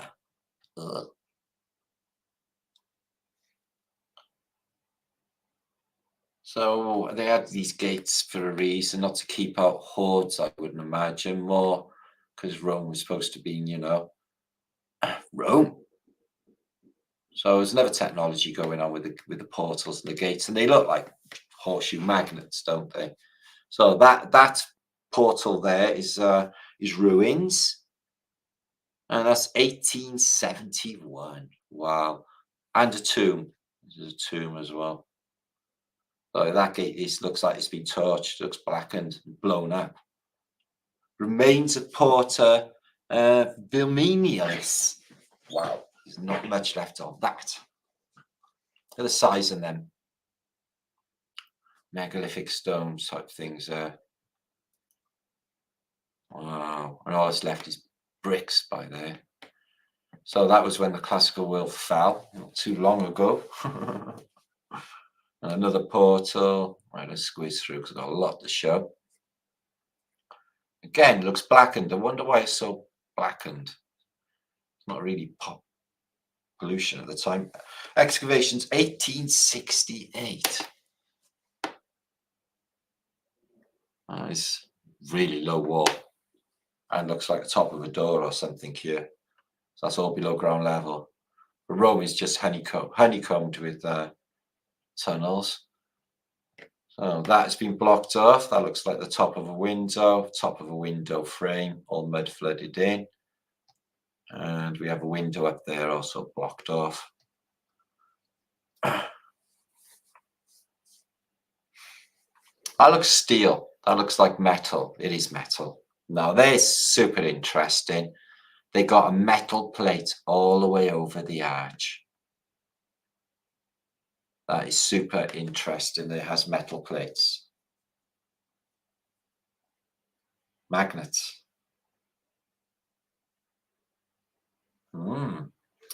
Nice little find, Matt. Yay! Let's have a look. Yeah, what's them posts there for? Stop you ram raiding that door. Right next to the portal. Again, empty spaces, things missing. You got two blowholes here, got a cross above that one. Obviously means something. That's beyond me. And lost in the misty time. Look at this. So this stayed in good condition, you know, there's got the shell going on there. And all of that huge masonry. And this red brick is attributed to be in Rome. Wow. Look at this. Look at that stone there. I wonder what it is. No, it looks machine cut to me. Look at the right angles on that. This is supposed to be Roman. No, look at it. Absolutely amazing. I wonder how much of that is left in the modern day. Something missing from there. And all this is concreted in. They use volcanic ash in their concrete, makes it rock hard. So 566 of you watching, 150 minutes in. Got quite a bit to come. Got images of the day, etc. Got other images to show. I'm going to come back and see what one in a minute. Thank you, Jason Gore. Donna Marie Farrell, good to see you. Adam Cook, my bro. Yes, I have seen your emails, Dawn. I've just been up the wall. I'll send right back to you later. And I love rods and Albedas and Anthony Jones. So yeah, all will be explained. My tricky existence will be explained. Interior gates. So look at this. Yeah, that looks all blackened as well. There's like 10 million bricks in there. I wonder where all the bricks came from. They're made of mud, didn't they? So probably because there was lots of mud hanging around. Yeah, exactly that. Wow. Now that's a gate. Oh, excuse me. Let's check that out. That's supposed to be 2,000 years old, my bum. Look at it. It's got that star again, we see. I think that's supposed to be designating a North Star. Two horns of plenty, which you get with all Phoenician iconography and a couple of saintages. That's a huge door compared to people in it, guys. Bet you there were giants that were the ruling dynasty in the ancient days of Rome, or whenever. I don't think Rome even ended. I think it's still going on now. Otherwise, why they got senates and senators? Exactly like the Romans, because it is the Romans, Rome, Phoenicia, whatever. Them. Excuse me, whizzing through too quick there. Look, we just want to see that.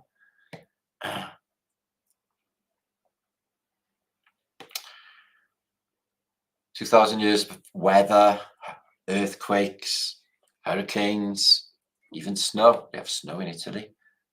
And right, that looks like something like a laser gun has splattered that, burnt it. So look at the size of those columns, and these ones are half buried in the wall. Wow. Well, let me just mag off to see what we're looking at there. Jesus. I can only imagine the size of that temple when it was up and running. Jesus, where is that? Porto Triumphalis, where you go through when you're triumphant after just taken over the Byzantine Empire with lollipop sticks. Okay, that looks like it too. Blocks of travertine. I don't know what that is. Travertine. And plaster. Okay, it's fell down a hole. So these are interesting. They look like pipes go through. You see them all over Rome. These things, 1, 2, 3, 4, 5, 6, 7, 8, 9. And they're just like tubes with a half buried window. Just crazy. Just like after a reset. And that's below ground level, down in the mud, which they have excavated. So Mussolini dug the rest of Rome out in the 1930s. Up until then, as I said, no one really gave a shit because it wasn't that important.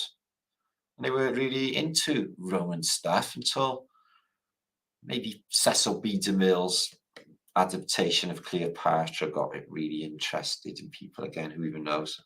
It's all fads, isn't it? So, the Romans are really interesting. You heard about them. Yeah, they wore togas, drank loads of wine, got fucked up, behaved really, really badly. Oh, really? Yeah. Don't you watch British television? BBC tells you all about it in great detail. Did they ever tell you anything about the Phoenicians? No, they don't. Why? Well, they don't actually know too much about them. All right. They had a railway line. Excuse me. Looks like a little modern garage. He looks a bit pissed off, doesn't he? A railway line going through, probably to move some stuff. Look at the size of them megalithic style stones. Huge, huge masonry. So they've got scaffold going up, trying to fix up some buildings. Okay, we're moving on. So I wonder why they're so black and covered in shit. Can't be pollution. Motor car hasn't been invented yet.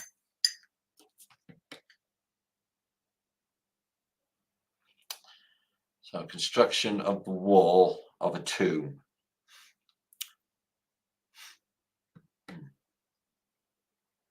Putlock hole. So there's more happening on this arch here, on this portal. And that looks, again, half buried. Lovely stonework here.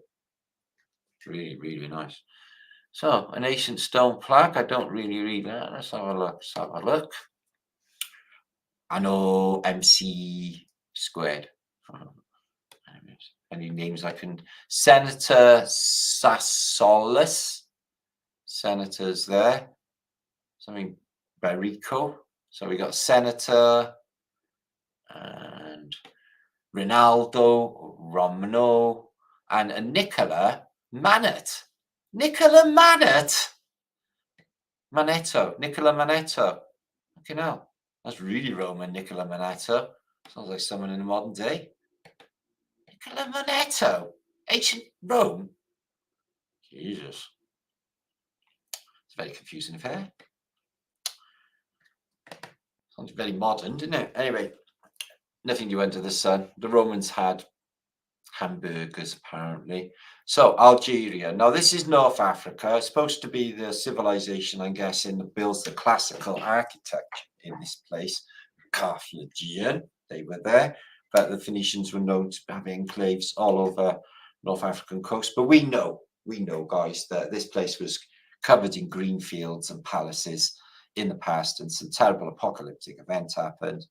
And we can see the remains of what it was left behind in these photos of beautiful Algeria. So the people, they live like Bedouins, they're intense, they're nomadic. These ones here I can identify with the pantaloons as Zouave, which is completely normal because they're Algerian peoples. And then in Algeria, what we might call a classical world, just left to rack and ruin. Something terrible happened to this place, and all of it is in ruin. Fall of Carthage, fall of Rome, fall of Troy, all the same thing. Now Troy, now that they say that Troy is in Western Turkey, on the west coast of Turkey. So coincidentally, the empire of Troy is in the same place as the Turks. Apparently, Helena Troy, was she a Turk? Apparently.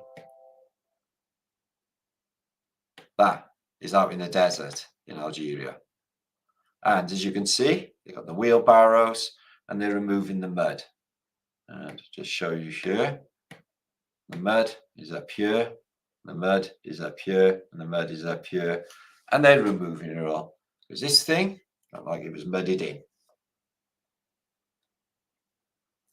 Quite amazing. Amazing images. Look at this, guys. So good, these images this week. The Phoenician gods in North Africa. That one's lost its head. This is why you've got to stay ahead, see. lose your head. Okay, the size of that place. Imagine the size of that when it was up and running. Huge arch doors for particularly large people. Again, out in the middle of nowhere, because this is all in Algeria. They've just collected the bits of antiquity. Wow, look at this. Smashed remnants. Pineal glands on top of an old water feature of the Phoenician busts. Just all collected up and put in piles. Amazing. Just collecting the whole world there. Unbelievable. Wow. That's pretty deep, isn't it? So a little mag up on that bridge. There's a bridge over a bridge. Bridge. That's a weird bridge. And another bridge. 3 bridges. All from different periods in time. Wow. Again, they've removed the mud of this bit here and dug it out. And this bit, that column looks well buried. Just huge complexes, huge cities. Lambadra of classical architecture, which I'm saying you could attribute to whoever was occupying this, which is apparently the Carthaginians, which was classical empire. Look at this. Oh my God. That is amazing mud flood evidence. Shitski. The entire arch is under mud. Up to there. Ruins of Lana. Wow. That's fucking brilliant. Wow, guys. It's amazing. The size of these stones. How they get them out there. It's supposed to be in the middle of the fucking desert. Algeria. Boiling hot. Yet, they live in tents. And all of this is around them. Wonder who built it all. Say no more. Wink, wink. Nudge, nudge. It's everywhere. The shattered world. Stone. Look at that. Dressed stone. Column. Just all buried and jumbled up. Oh my God, I can only imagine what happened in this place. Fasces. Whole place. Mud flooded and zapped and smashed. Very, very like the Greek remains. Can you imagine the forces that took these columns down, guys? And we have Latin. Okay. Well, it could have been a biblical flood that would cause something like that. And that looks like Constantine, but it can't be. Because we're looking at Algeria.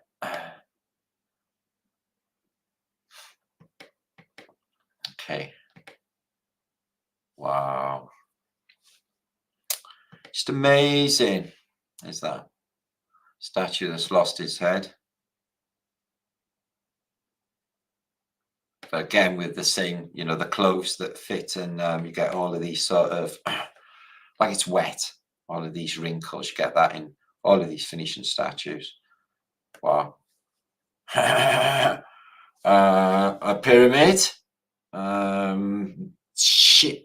Hundreds of tons of giant masonry out in the wilderness in Algeria. Mind blown. Wow. Hannibal, Joe. Yeah, I had considered that as well. Yeah. Hannibal may have been in North Africa. He came over, he obviously his elephants, and he went that way. But I'm not sure if Hannibal had the giant civilization the size of Carthage, or whether he was even a great builder. I've never heard of any civilization attributed to Hannibal. Maybe you can enlighten me. I'm not sure. There's a cave there. That Tatar, massive building on top of the cliff there. Woohoo! Look at that.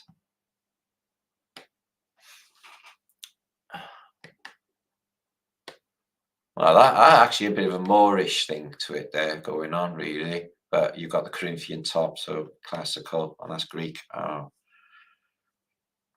Temple of Jupiter, it's the Greeks. So We got like Greek remains in Algeria. I don't know. Greeks then. Ruins of Lana. Let's have a look at this. Oh my God. Arch over there, buried. Arch, half buried. Looks like a fasces lintel. Amazingly good, these. Your Ladeline. Size of them blocks, guys.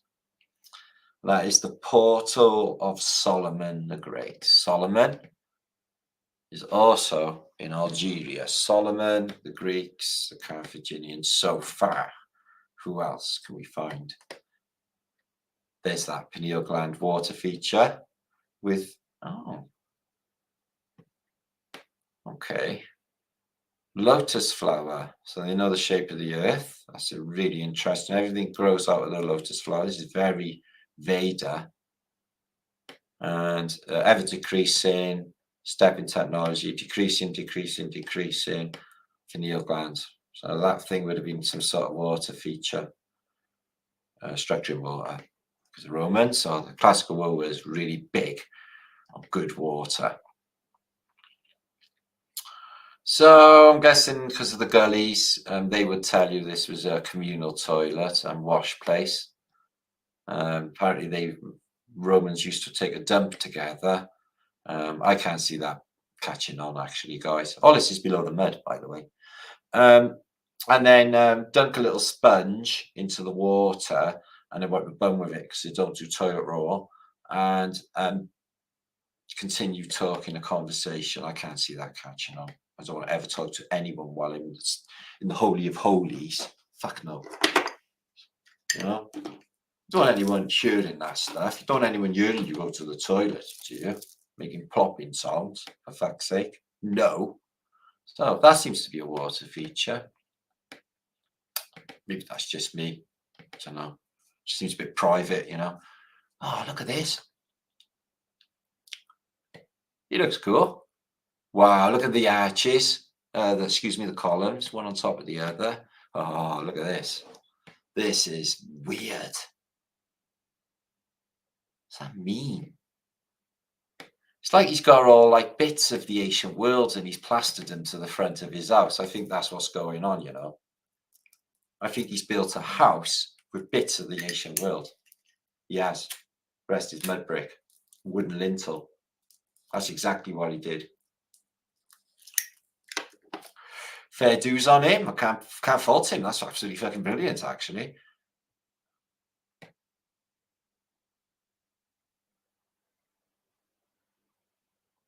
Trying to see what it says. Sounds like dismarmisa.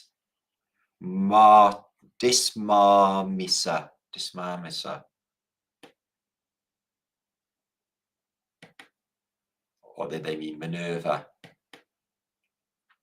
So I'm saying it's a water feature. I don't know, because it's buried, isn't it? What do they say? Oh, don't know. Could have been a deity in there. Could have been an electrical device in there. Some technology.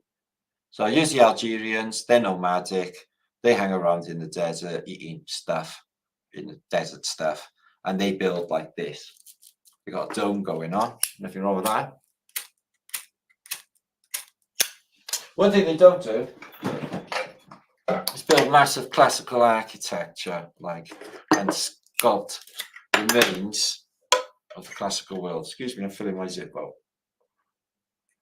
So 553 of you still in the house. Wicked. Good to see you. Glad I maintained you for so long. Stick around. We got some funny stuff coming. It's lighting our little hearty warties in the apocalypse, which is also important.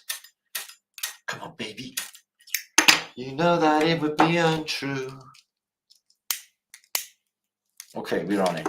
So what we got in here is jugs, which I'm a big fan of, and oil lamps, oil burners. All of this looks like the existence of classical world. Thousands of years old, apparently. I don't think so, because it's still there.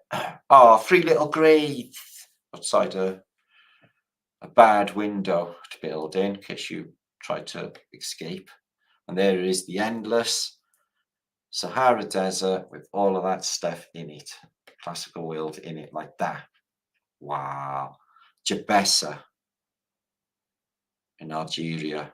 Just amazing, massive complexes like Baalbek or Palmyra in Algeria, and amphitheatres. I'll show what that building is, but the rest is just a huge complex of all below ground level, obviously, because all this has been mud flooded in. The ground level is up there. But huge, man. Man, oh man, oh man. All of this classical architecture. Can you imagine the roof on this, if they're the columns, how big it would be? They're just wondering, wow, this stuff is amazing. Wish I could build like this. Yeah, don't they all? Wow, what made that stick in there? How was that even possible? See the same banding in Baalbek, that's unusual. Babylonian, Phoenician, animal. And they're all crossing over. Isn't that weird? So their world's all mud brick and bollocks, isn't it? Compared to all of this world. And this looks exactly what we just witnessed in the portals of Rome. And that is in Algeria. Awesome. So I've got more images to show. We're going to do some Sikh Saturday funnies, and we're going to think about some more. They're not all funny, they're just all images of mud flood. Some are humorous, some of the subjects we've been talking about all this while. So we're on 10:21. I've been talking for 2 hours 20 minutes. Okay, let's hurry this along. Friggin' sea peoples, Donna Marie exclaims. Okay, so these in Turkey again, and they are in an area where they got the fairy tale houses, which are Cappadocia area. And these, I know they do look like large erect penises, but no, they're not. They are dichrooms. They're mushrooms that look like penises that turned into solidified mushrooms that are that big. Yeah, they're mushrooms that got turned to stone. And alchemical depictions showing magnetism and the stars that in the firmament above us. Seen 2 rainbows earlier. And if the rainbow, hi Julia, if the rainbow doesn't tell us there's a dome, I don't know what fucking does, guys. Have you seen the rainbow? I've seen the best rainbow I've seen in years. Today, it's a double rainbow.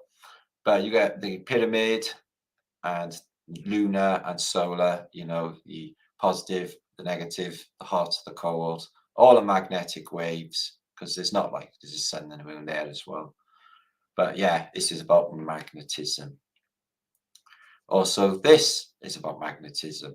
Clavis, again, with a big vial of water, alchemical, and you've got the heart and the plant and the sun, and the lion, ion, with the crown, the corona, and a blindfolded cherub, all analogous for the technologies that the Phoenicians brought with them.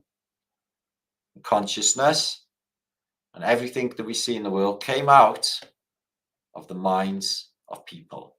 So here's the double torus of model of Earth, which I proposed in my first book, The Holy Grail of Our Flat Earth.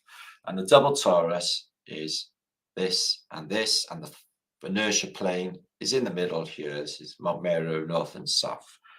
Now, I posted that the human body exhibits exactly the same magnetic field as the double torus that I proposed in my book, which came out in 2019, as far as I know, or 2018.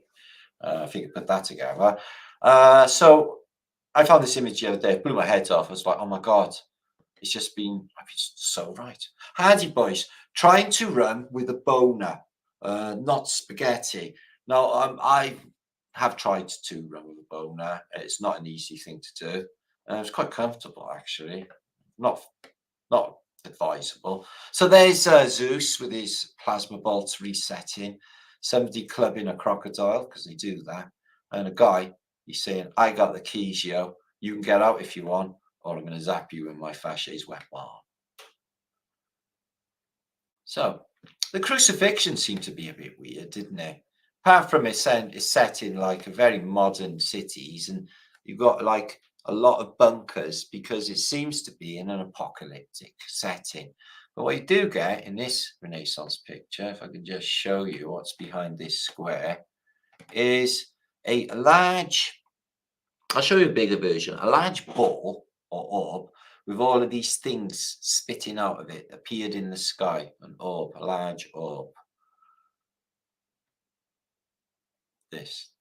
Some people talk about during the reset a large cross appearing in the sky, Constantine the Great burning the sky, cross like a fasces or a cross like what they say is a plasma from a dragon or a phoenix, etc. Use more magnets, fanny magnets. Pick up girls with genuine fanny maggots, US Air Force supplied. Apparently, you can get a magnet and you just pull loads and loads of birds, guys. Yeah. Will attract ladies, public regions like nothing else. Each magnet can pick up 50 girls by the month. By the month. I mean, they just get delivered to you month first. Like that. And you get them in Minge ES Magnet Co. Ron Gubber Boulevard, Chattanooga in Tennessee. Order one today, 65 cents. I've been thinking about it. So here is an orb that the Queen has and the King's has, and the cross on top, the orb. Okay, imperial orb and scarab, the Holy Roman Empire, these ones. The orb was made in Germany in 1200, the scarab in Italy. But this orb is analogous for that electromagnetic technology. How to escape the matrix. This is a good start, actually, guys. Get rid of the TV. It's programming you with programs. This is interesting. This gate must be shut or open or shut, depending on which way you're looking at it. Yeah, right. Okay, my head's just hurting. Check this sacred geometry out in this church. Beautiful colors, geometric patterns, beautiful blue walls. They just know about sound and vision, don't they? Vibration in these energy centers. Amazing flow. So bad news for you guys. Bad news for you, Greg. If you're in chat, no bad news for anybody who's from Ohio. This came up on a board this week in America. Ohio will be eliminated. So it may be time to get out. I don't know. And maybe move to the Panhandle of Texas. No, that's not a good idea. Ohio will be eliminated. They tell you. Okay. So don't panic. All will be good. Thunderbolt of lightning, very, very frightening me. Galileo. It's all in that song, guys. Danger. You are leaving the ski resort. You can die. This is your decision. Oh shit. Okay. So what are they saying? Should I stay or should I go? If I leave, there might be trouble. If I stay, there will be double. I don't know. Decisions. So I want to talk about Anne Frank. Now I posted. Right, Anne Frank Foundation declares father co-wrote diaries, yeah, with a ballpoint pen before they actually existed. There she is with all of the pics in her hand. Poor little Anne. I posted a picture this week. Does anybody know who this is? And you, 100% your mother, Matt. 100% my mother.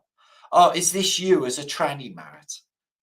Look, we'll get to that in a minute when I show you the picture. Jesus H. fucking Christ. I'm not a Jewish little girl, obviously. I'm Welsh. Anyway, we'll get to that in a minute. Did you know that the entire of Poland could fit nicely and neatly inside Texas, and you'd have all our space as well? So that's Poland. Is fitting lovely into Texas. Because it's so bloody big, you see. So that's where all the fires are, up in the Panhandle by Amashitirillo. Up there, look. That's where all the fires are. Not anywhere else. So this is what happened in Cardiff, Ninian Park, 1976. Bob Marley turns up from Jamaica, yeah, to do jamming, yeah. Satisfy my soul to reaction. And this is the massive crowd that turned out in the rain. Obviously, I don't think Bob Marley or any Rastas had actually seen torrential rain before like this in Wales. All of the ice cream vans made no money whatsoever because it was pissing down with rain.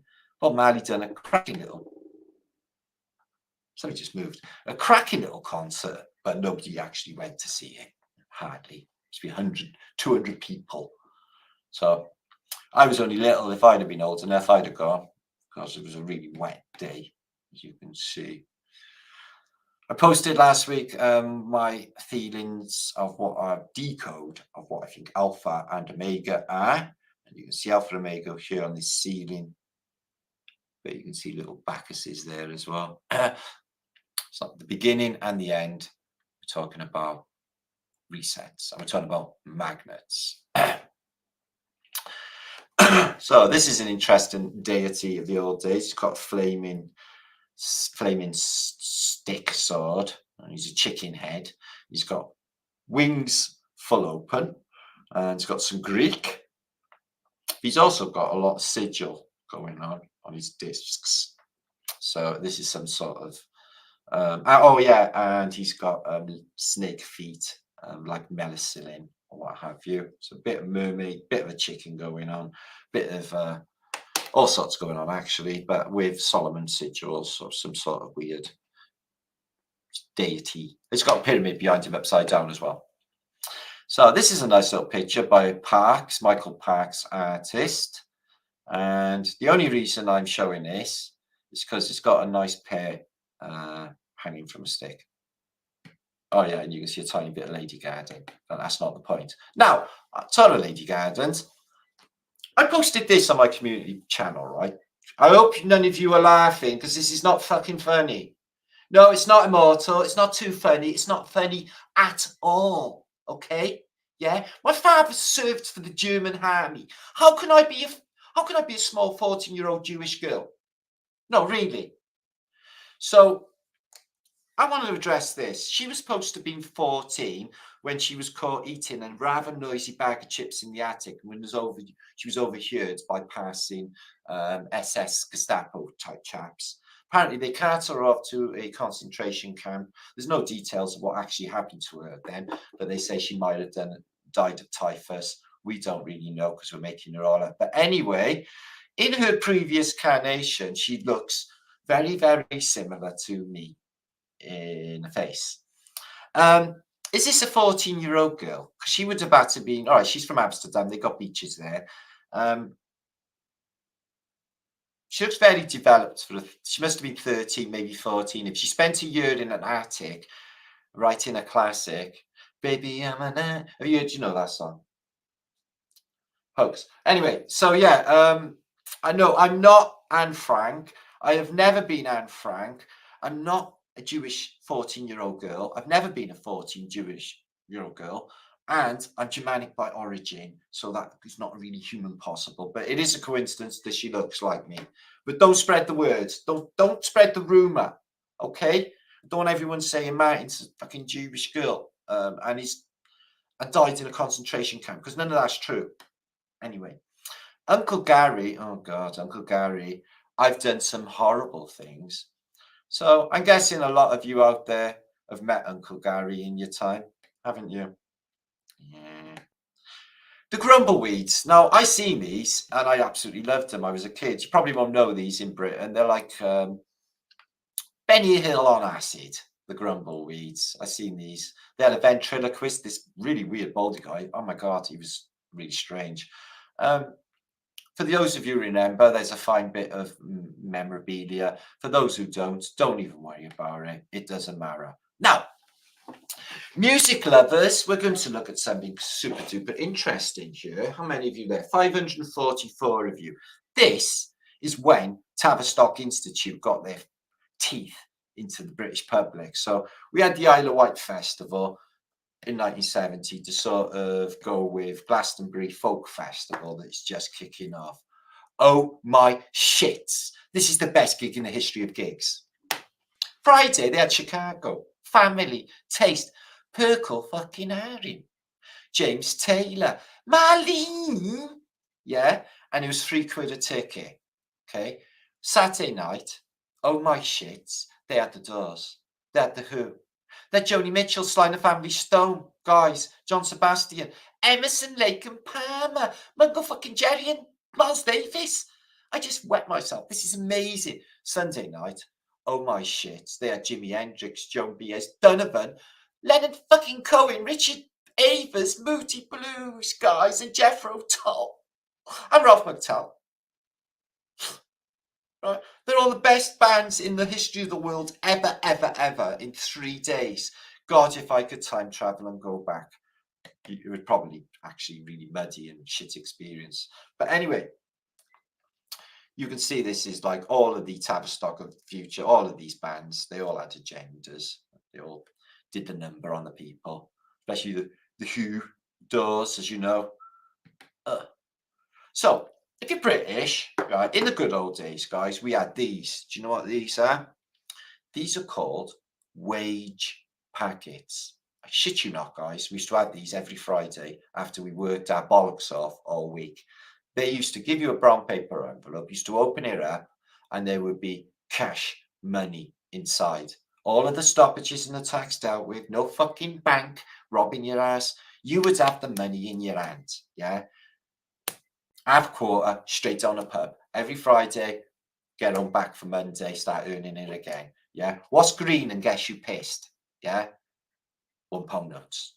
See this? There's only what, £2.15 here. Well, a little bit before my time, that would have been a lot of money, but I can guarantee you 25 quid in like 1980, yeah, you was having curries, you was having a really rad nights, weeks out, you was living it large. It's a good book. I should buy this, actually, being Martin farting. How to fart at work. See, if you try squeezing it in, it might squeeze out a really high-pitched sound, and that will give you away. If you let it go out slowly, it might be a silent but deadly, and then everyone's just going to get gassed, and then you're just going to run out and you're busted anyway. So I think it's just best to be honest in all regards and just say, is that you that farted? No, must have been you. No, not me. So this is Vengeance. He's been a bit of a bad boy. He's been sniffing around her best friend, and she's just, he woke up from a bad dream and he's just found himself on a 10-pin polling, and he's going to lose his bollocks again. So happy psychos. Now, if you don't see happy people, you need therapy. I posted this week in my community page. Seems that loads of you need therapy. I never seen naked women, not even once. What I seen was happy dancing people. Yeah, right. Make you women where? Oh yeah. Oh. Anyway, this is an electron microscope image of, can anyone guess what this is an image of? Take a look. Can anyone guess what that is an image of? Come on, Thriceborn. Anybody? Come on, guess. Okay, no one's going to guess. I'm going to let you know. No, Fanny Clouds, Misty. No, Little Wing, not Fanny Clouds. Water. Yes, Eric, but what form of water? Okay, well, I'll let you know. It's not glass, Thriceborn. Good guess, though. Coastline. No, there is good. Actually, that's a good guess, Michael Silva. No, this is a teardrop. A teardrop. A salty old teardrop from your eye.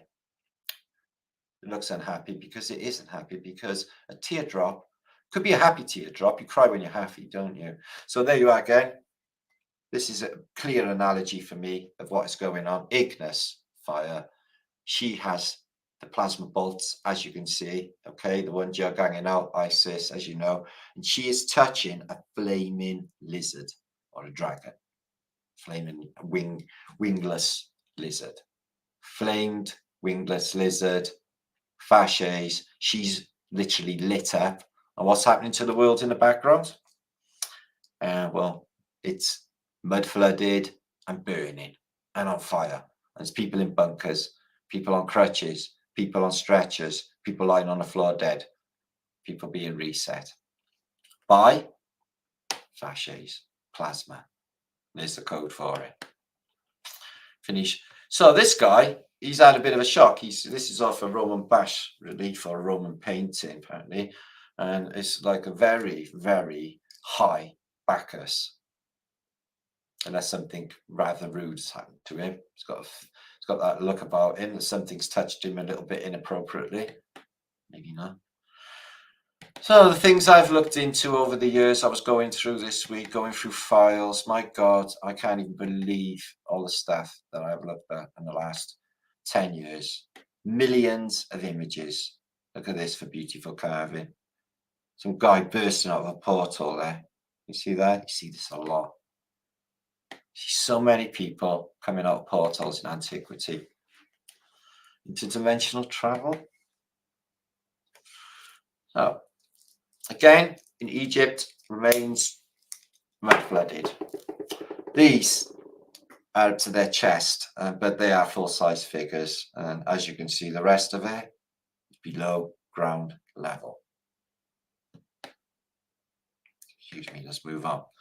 So this is a coin from J793, again with the crown, two Tauruses in letters, and two Tauruses in letters there, laurel leaf all the way around.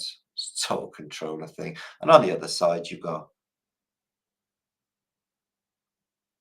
St. Michael, Archangel Michael killing the dragon as well. Again, the vibration, the quality that is Michael killing the EM dragon, the plasma dragon. Again, on this coin, they know exactly what's going on. I noticed that these crowns are like two Tauruses, 2, 4, 6, 8. You had 2 in the middle. That's completely correct. This is the 4 angels model of Earth on a coin, J729. It's exactly it. If you follow The Greatest Secret Never Told and Flaterday British, you're going to know exactly what I'm talking about. So many evidences it's hard to even deny. So beautiful antiquity in a cave in Italy. I am Mo Sampson. Good day to you, sir. Enrique, good to see you, my friend. Lizards have pineal glands also. Well, yeah. But check these out. So this guy, he's getting around. He's got 2 sheep, a bear, and a lion pulling him round on his cart. Take note that the lion's not eating the sheep. The bear's not eating the sheep. Everybody is loving on everybody else. Yeah. Nobody's eating one another. Maybe that's a psyop. Maybe it's only happening on wildlife on one. No, actually, I've seen birds eat birds. That's not true. Just living a fantasy. No, this is good. See this? This is Diana Rigg, yeah? Emma Peel in The Avengers, yeah? You've seen Gambit and Steed. There's Steed, the gentleman, okay? But what I did notice about this photograph is she's got completely see-through thing on. And you can literally see Diana Rigg's Lady Garden. So for any men that never knew and haven't seen it, this is your first time, guys. I'm really glad you watched this post now, aren't you? It's awesome, isn't it? These happen a lot. Globes of fire descending into the room. Or they used to, not so much now. I may have mentioned on the past vlogs that my grandmother had an experience with ball lightning. It literally moved out of the way so I not to hit her over and went out the back door, rolled down the street and exploded in the canal. And when I told that story, other people told me of fireballs that came into a caravan, bounced around, missed everybody like they were conscious, like they were consciousness. Electricity is consciousness. Water is consciousness also. Rivers know exactly where they're going, what they're doing. So yeah, that came down the chimney pot. Ball lightning, which was very common in the past when the EM was more. Check this Phoenician sound card out. European Zoological Association. The excuse me, fucking hell, excuse me. The Callipoli, if that's how it's pronounced, is a wonderful operation on steam car and muses. So steam powered, and makes a beautiful sound. She plays the keyboard inside. I bet that was beautiful. I'd love to see that. Love all that Victoriana. So, infant incubators. Now, I covered this. I did a live event this week in Bournemouth. Thoroughly enjoyed it. The Flat Earth Social talked about incubator kids and Seinfeld's father and everything else. I didn't go into oven trains and stuff. I just had to limit down what I was saying. I only had an hour and a half. But this blows my mind to think that they had, places as big as this with infant incubators. They haven't got them in the modern day like that, have they? Well, maybe inside hospitals, but they're not mass producing children in the same way, are they? Catacombs. This is a map of catacombs here. They're that vast under the ground. Just cities there under the ground, cities there under the ground, cities, which they say are for dead people. Right, maybe they're in cryostasis then. Here's an interesting old picture. It's an old, mud-flooded column in the middle of a field. Domed, mudded paths. And this pot here has to be some sort of tech, some sort of magnetic tech. You see them everywhere, all over Phoenician buildings. A giant, a titan, just sitting there. Soon to be a mountain, no doubt. This one was a great exposition. This one was in London. It was another one. They had so many in London. I didn't realize White City. They had the electrical. They had, oh God, the Crystal Palace. 2 of them. Just an incredible amounts of civilizations that have been built in London and completely disappeared. This is one of them. That's just a shot of Paris. The reason I show you is because it's really pretty. It's got lovely colours in it. So I'm going to ponder about that. I'm going for a newly Sybil. Yeah. I'm going to go for 3 hours, which is not long, which is 10 minutes. Check this out. She returns out of a great exposition. I never realised how big it was. People absolutely tiny, all that water, all that energy, circular building with columns, right, vibrating, resonating. You've got the dome, you've got the portals. There's no way that they never built this without antiquitech mindedness, and I can't believe that was temporary. No way. No way, all of that thought, all of that technology. No way. So this is an interesting device for telling the weather, but they use a hammer and a bell and a chain and a pulley and a wire and a tube and whalebone and a leech and rainwater. So what do they do with that? They tell the weather and they can tell seismic activity. This is a Japanese seismograph, which would alert you. These are them bottles. These would alert you of vibration, and then the bell on the top would start to ring when it was picking up seismic activity, which is needed in Japan. There is. And I'm not sure if the seismic activity actually charged these bottles, Whatever reason would it be there? The vibration, maybe, the resonance. It looks like a carousel, doesn't it, guys? Maybe carousels were more. And there's the inertia planes over the human body. Double torus. And lovely the way it comes down here, looping. An inertia plane there, where your solar plexus is. This freaked me out to learn this. Do you know what this is? This is our skin suit. No, I shit you not, guys. We have a fascia suit. And if you scrape under your skin, everybody, you can see white. Because under everybody's skin, no matter where they are from in the world, there is this white covering of fasciae, muscle covering, fasciae. What are they? It's like a jelly protein that covers nerve endings. And anyway, it covers every human being. It's a skin suit. And we're not robots, by organic. We got skin suits. Absolutely freaks me out. They swabbed my ass and it came back positive. I've got climate change. I wish she'd make her fucking mind up. So, Signori Beaver. Let's have a look at Signori Beaver. She's waiting to have her face sucked off by an alien. I didn't mean that in a rude way, but alien face hugger, I meant. Okay, so Signori could have a beaver, a big beaver, or there's something going on in them grainies. Because I'm no expert on these things, but that looks a little bit like there's too much going on. What do you think of Signori Beaver, guys? 1980s beaver or something else going on? Look at that. Look at that chin. Just like Roger fucking Ramjet. Just like a US Marine, guys. And she's got spacesuits. So, fire Garrick mushrooms. Could it be that the Hubble fire Garrick literally grew this big? Well, why not? I can't see giants having to go without. They'd have to pick a ton of them, wouldn't they, to to make themselves better. So I think giants also had their mushroom crops, because this looks exactly like an amoeba to me. This is under the streets of Istanbul and their ancient aquifers. And this can be found near the Hagia Sophia, and they are pristine waters, which are apparently absolutely ancient. They've put these Phoenician statues, or these statues holding their heads, since 1930 for some weird reason. Why are they holding their heads like they've had enough? I never know. Then bars, they weren't there in 1930. Mag out and you can see. I'm guessing you're going to visit them aquifers. I'll go down there in about right.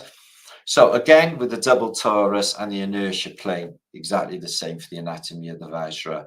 I notice you got this central axis that I would like to learn more about. It seems some sort of maybe directionality of whatever the magnetic field was, looping in here. It would have intensified here and it would have come out that way, I believe. So yeah, Makara had 8 petaled lotus here, so ever decreasing loops, just like nesting and the lotus flower shape of the place we live. Central round hub. Okay, well that is where the inertia plane is going through, and you got exactly the same repeated here. Double torus energy fields, inertia plane. This is exactly the same as us. This is exactly the same as the place where we live.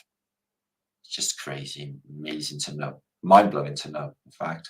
So, British comedy. Do you remember Randall Hopkirk, deceased? He was cool, it was. He was a dead dude and used to solve detective cases like Who's in the Next Room. But I seen this cover for the TV series that was on, I think it was ITV, in loving memory of Marty Hopkirk, faithful unto death. Okay. And then on his grave is what, like, essentially is a pentagram and like devil worshipping stuff. But it is like TV. So I'm guessing that's what that is. But I never seen that episode. So what happens to you when you get Illuminati? So here's lovely Amy Winehouse. Okay. She wanted to go to rehab, but she said no, no, no. Maybe she should have not listened to her own advice, because after a fuck ton of crack cocaine, she ended up looking like this towards the end, and then they polished her off. What a fucking shame. Beautiful girl like that made to look like that. Breaks your fucking heart, doesn't it? And all that talent. Bastards. So evil. She obviously wasn't cut out for all of that. And she said on she's on a British chat show, Jonathan Ross, years ago, and she said, oh, they tried to make me do the one eye, and she put her hand over her eye, basically telling them they wanted to Hollywood me, and she never went with it, and that's why they did that. That's why she's fucking dead. Really sad. Really like Amy Winehouse. So, air balloons of the past, talked about all the time these days. These are ancient, or really old, images of flying ships. Balloons that are also galleys. And I think flying ships are called ships for a reason. I definitely think that was the case. Ships and balloons, bio usage. Step right up to this unbelievable bullshit. And if you said that in this day and age, people are still buying fucking tickets. It's like, I wonder what it is. It's unbelievable bullshit. What is it? It doesn't even matter. Okay, now let's see if we can guess who this woman is. She's beautiful. She's got see-through lace on. Okay, let's see. Okay, she's not a ghost. She is Catherine Earp. Now, she was Wyatt Earp's, out of the gunfighter of the OK Corrals, one of his wives before he died of TB. She's apparently a prostitute, but that's just bad mouthing her because she wears hardly any clothes. Might not be true. Will you please stop masturbating when I'm talking to you? By Andy Cummins. Yeah, I fucking hate that. This is brilliant. I found this on a Japanese picture of artist impression. It just came on Japanese. And I'm like, whoa, the Japanese know of antiquitech. So check this out, right? It's all like steampunk stuff going on, admittedly, but they got like a Greco building, a huge dome building, and there's some sort of like, I don't know, Eiffel Tower affair. And then you get up here, and then what you get on the top? Your air balloon landing platform. It even goes inside.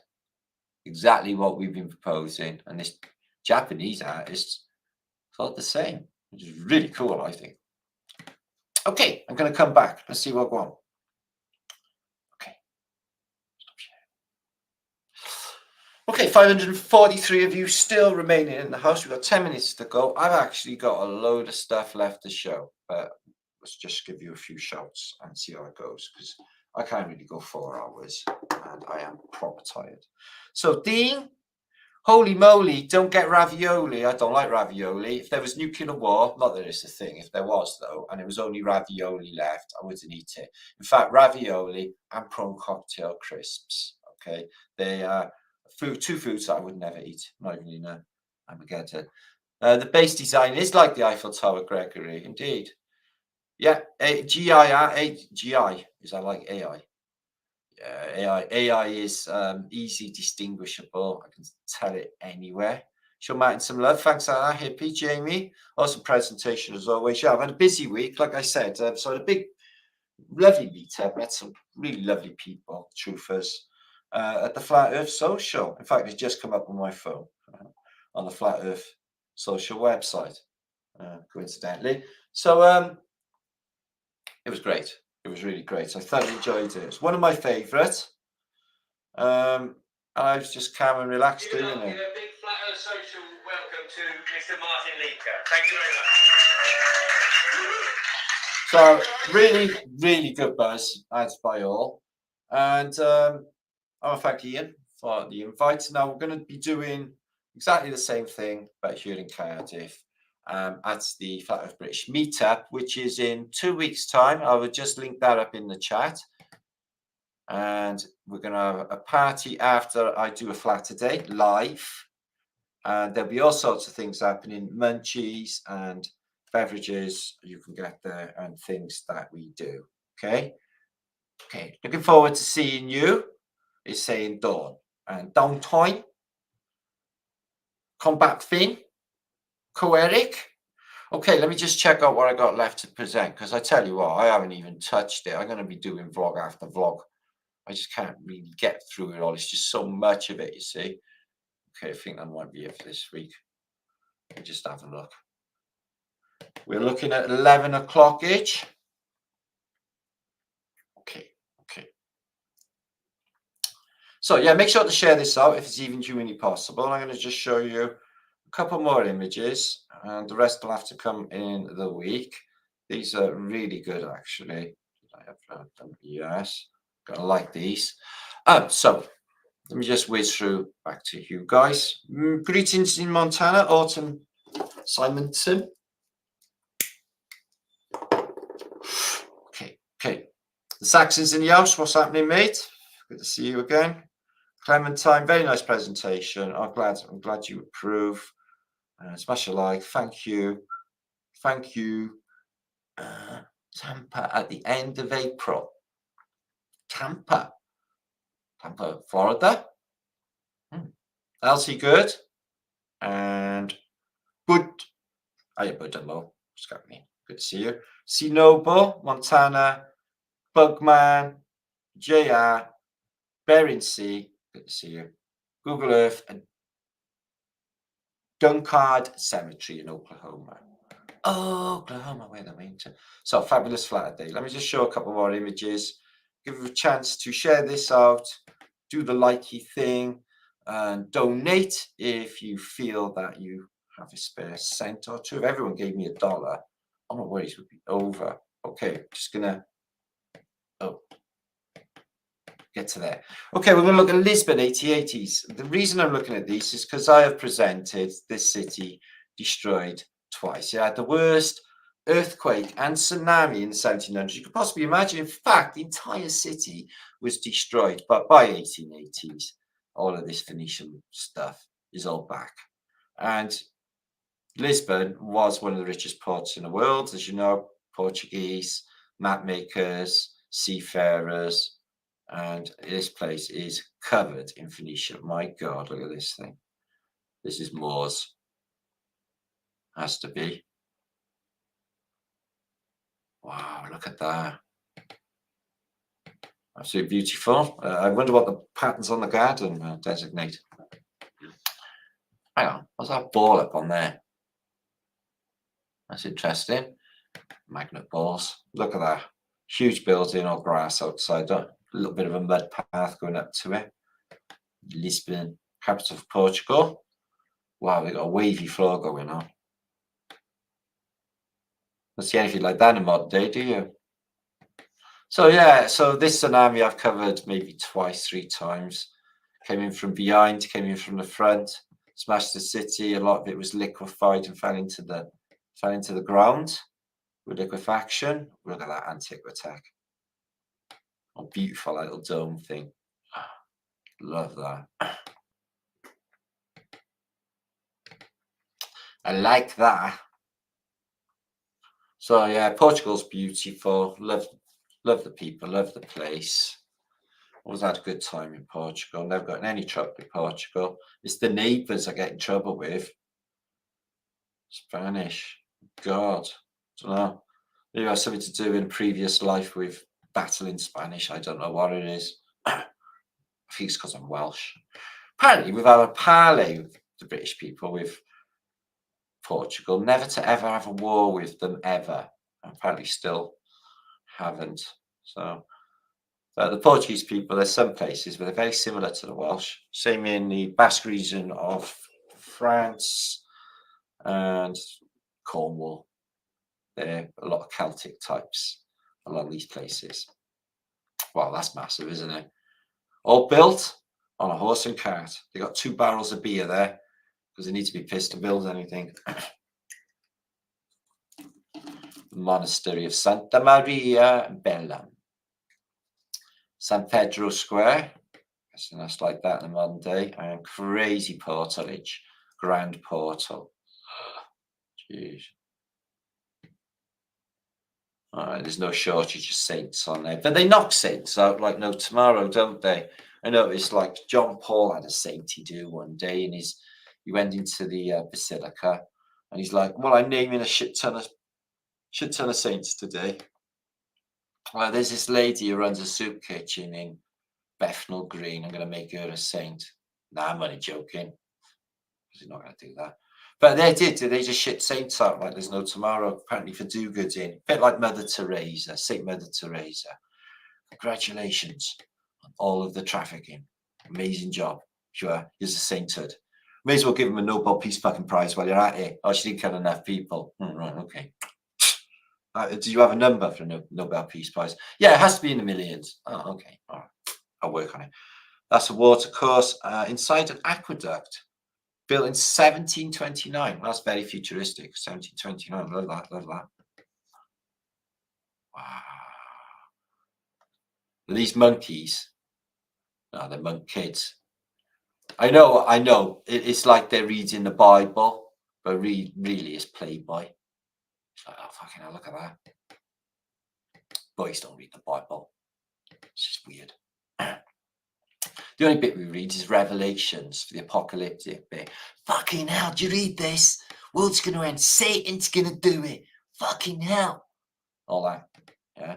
Let's go and listen to some fucking heavy metal and bang our heads about the wall. 1970 things, you know. So if you are a do-gooder, you end up in a box on cryostasis to be brought back later if you're a saint. Oh, that's Vasco da Gama, the map maker. Thanks for the maps, Vasco. Did you sort me a real map from the afterlife? send it. mattleague@gmail.com. I want the real map. Some serious juice. Bring it to me. Afterlife Beach. Okay. Diamond House. Oh, I wonder why it's called that. Fucking hell. Wow. Have you ever? Just all diamonds sticking out like soundproofing. What's the need? Wow. Never seen anything like that. And that is Shitsville, Old World Towers. Nothing going on but ruins.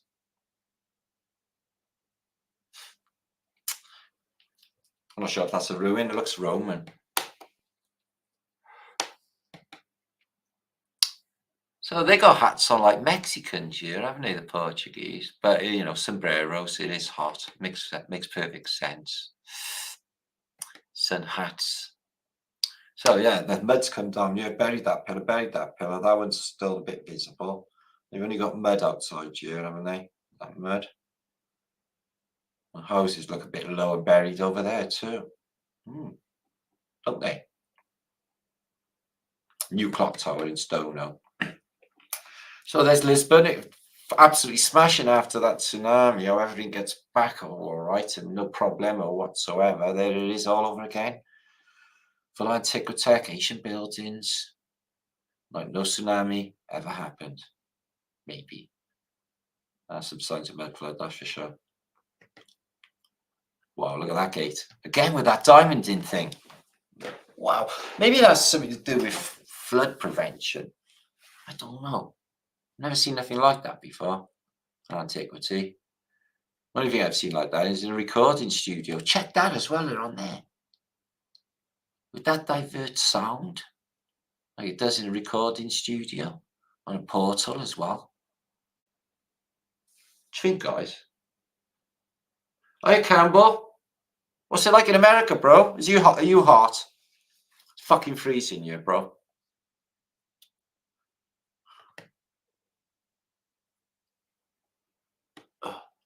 Arches everywhere, bro. That's beautiful. And look at all the knobbly bits on that. I think these are glass plate photos. These are proper old. One's got a burn in it. That one's a bit fucked up, actually. So you got a quadriga and an arch. All of this looks exactly like the type of thing you see in a lot of European capitals. Madrid, you see them in Berlin. The Phoenicians on top. Double laurel reliefs over the heads of these two. Wow, that's a massive arch. Why so big? Look at the size of the people. Shit. It's like fucking 100 foot high. That's crazy, isn't it, guys? Why would it be that big? And then you got like some sort of a map maker. Portuguese are famous for that. Oh, nice. Double bells. Nice schematic window smashed. It's 10 to 4. Of course it fucking is. I wonder what that is. Oh, it's just a toroidal keystone. Okay, we see that often enough. Keystone like you get on a keel stone on a ship, or the keel on a ship. You get on buildings. Oh my God, size on that. Portal there. Right, this is a ruined monastery. And look at the door. Oh my God. Look at the size of that door. That's just insanity. Okay, no, why that big? There it is. That's a building going on there. On this looks like a rail yard. A lot of hilly bits. They should have been out of the way of the tsunami. Just wow.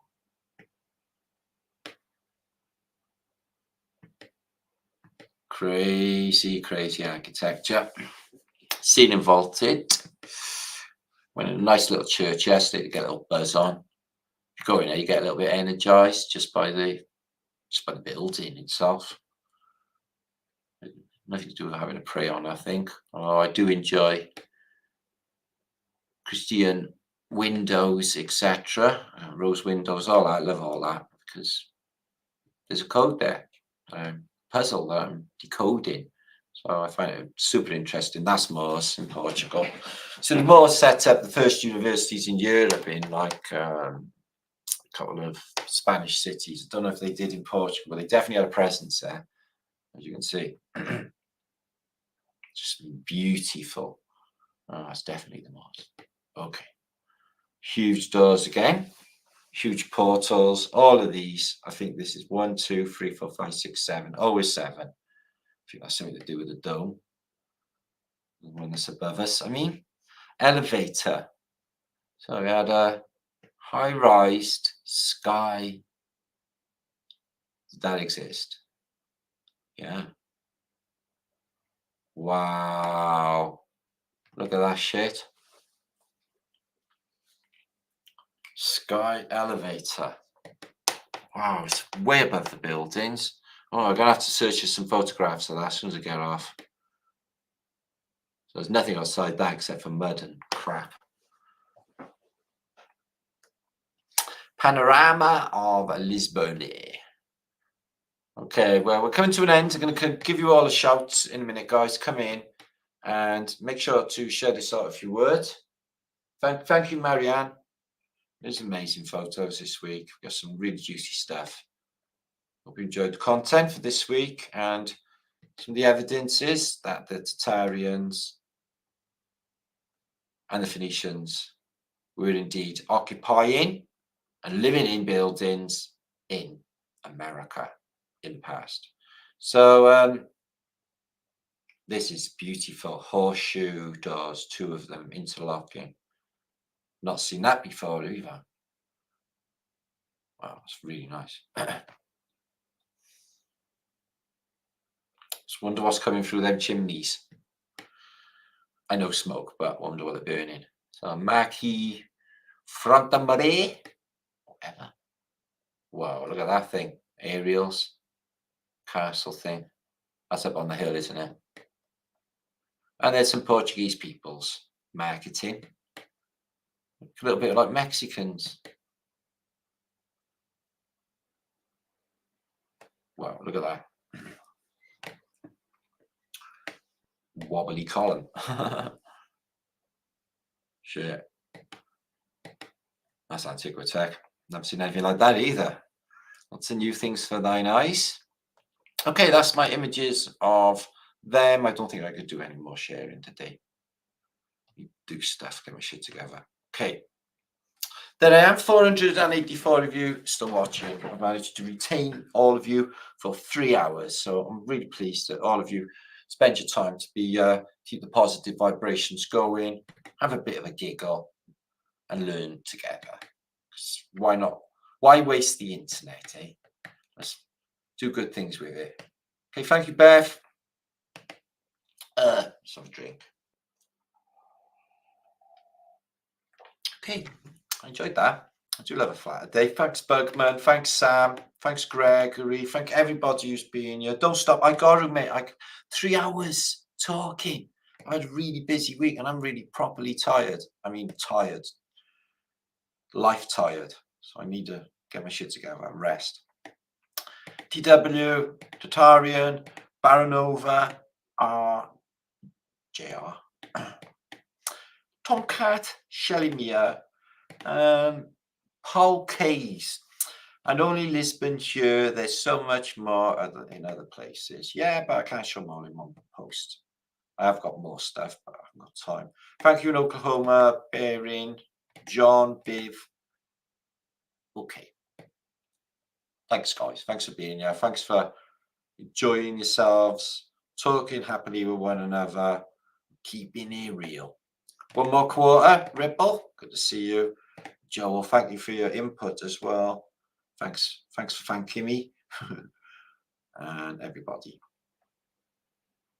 Okay, I'm off to make a nice cuppa. Old world exploration. Nice pics, priceless, Welsh wit. Thank you. If wit was shit, I'd have diarrhea. So it comes naturally to me. Christelle, I should say T. Thank you for being here. And thanks for everybody, as I said, input. Make sure to comment. and add anything. If you see anything that I don't, it's a think tank after all. I'm only offering my evidences and what I think is going on in the decode. I definitely think nobody is where they're supposed to be. And there's good evidence that the North American Indians, or the Native American Indians, how you want to put it, have Tartarian descendants. Too many similarities visually and with the clothes and with their society and with the TPs for them not to be connected. So there's your evidence. So I hope you enjoyed it. And the Mesmer machine, bit of an head blast that as well. Okay, Robert Smith, Donna, Greg, thank you everyone for being here. I'm going to catch you all later. This has been Flaterday Live. Beans, Dean, my bro, good to see you. Jack of all trades, good to see you. Or if you're late, just start from the beginning. Make sure to click that like button, share this video, and all them groovy YouTube things. Get this video out there. So Nate, if you can, and bring the love next time you come. Let's visit Flat Earth British. Subscribe. That's another one. Subscribe. So I'll see you all soon. Stay good. Thank you, Campbell. Keep an eye out for your American photographs. I've seen you in LA. Ooh. So I don't know where you are now. Downtime. Good to see you. Nice. We'll start again. Thanks. Okay. It's a good idea. If you find 3 hours too much, obviously it is. Just watch in increments. You know, Monday, Tuesday, Wednesday, whatever. Just break it down. I'll break it down to half an hour's. Okay, and there's a week's content. Make sure to catch up with all my content that I've done this week because I got more to come. Okay. Wiggly flat firms. Nice one, Bear. Oh, nice one, Alvo. Calic. Ciao. Wiggly flat firms. Wiggly squiggly flat firms. Thank you, India. Why should not the hippie? Thank you, everybody. Thank you. Okay. Peace and love. Stay active.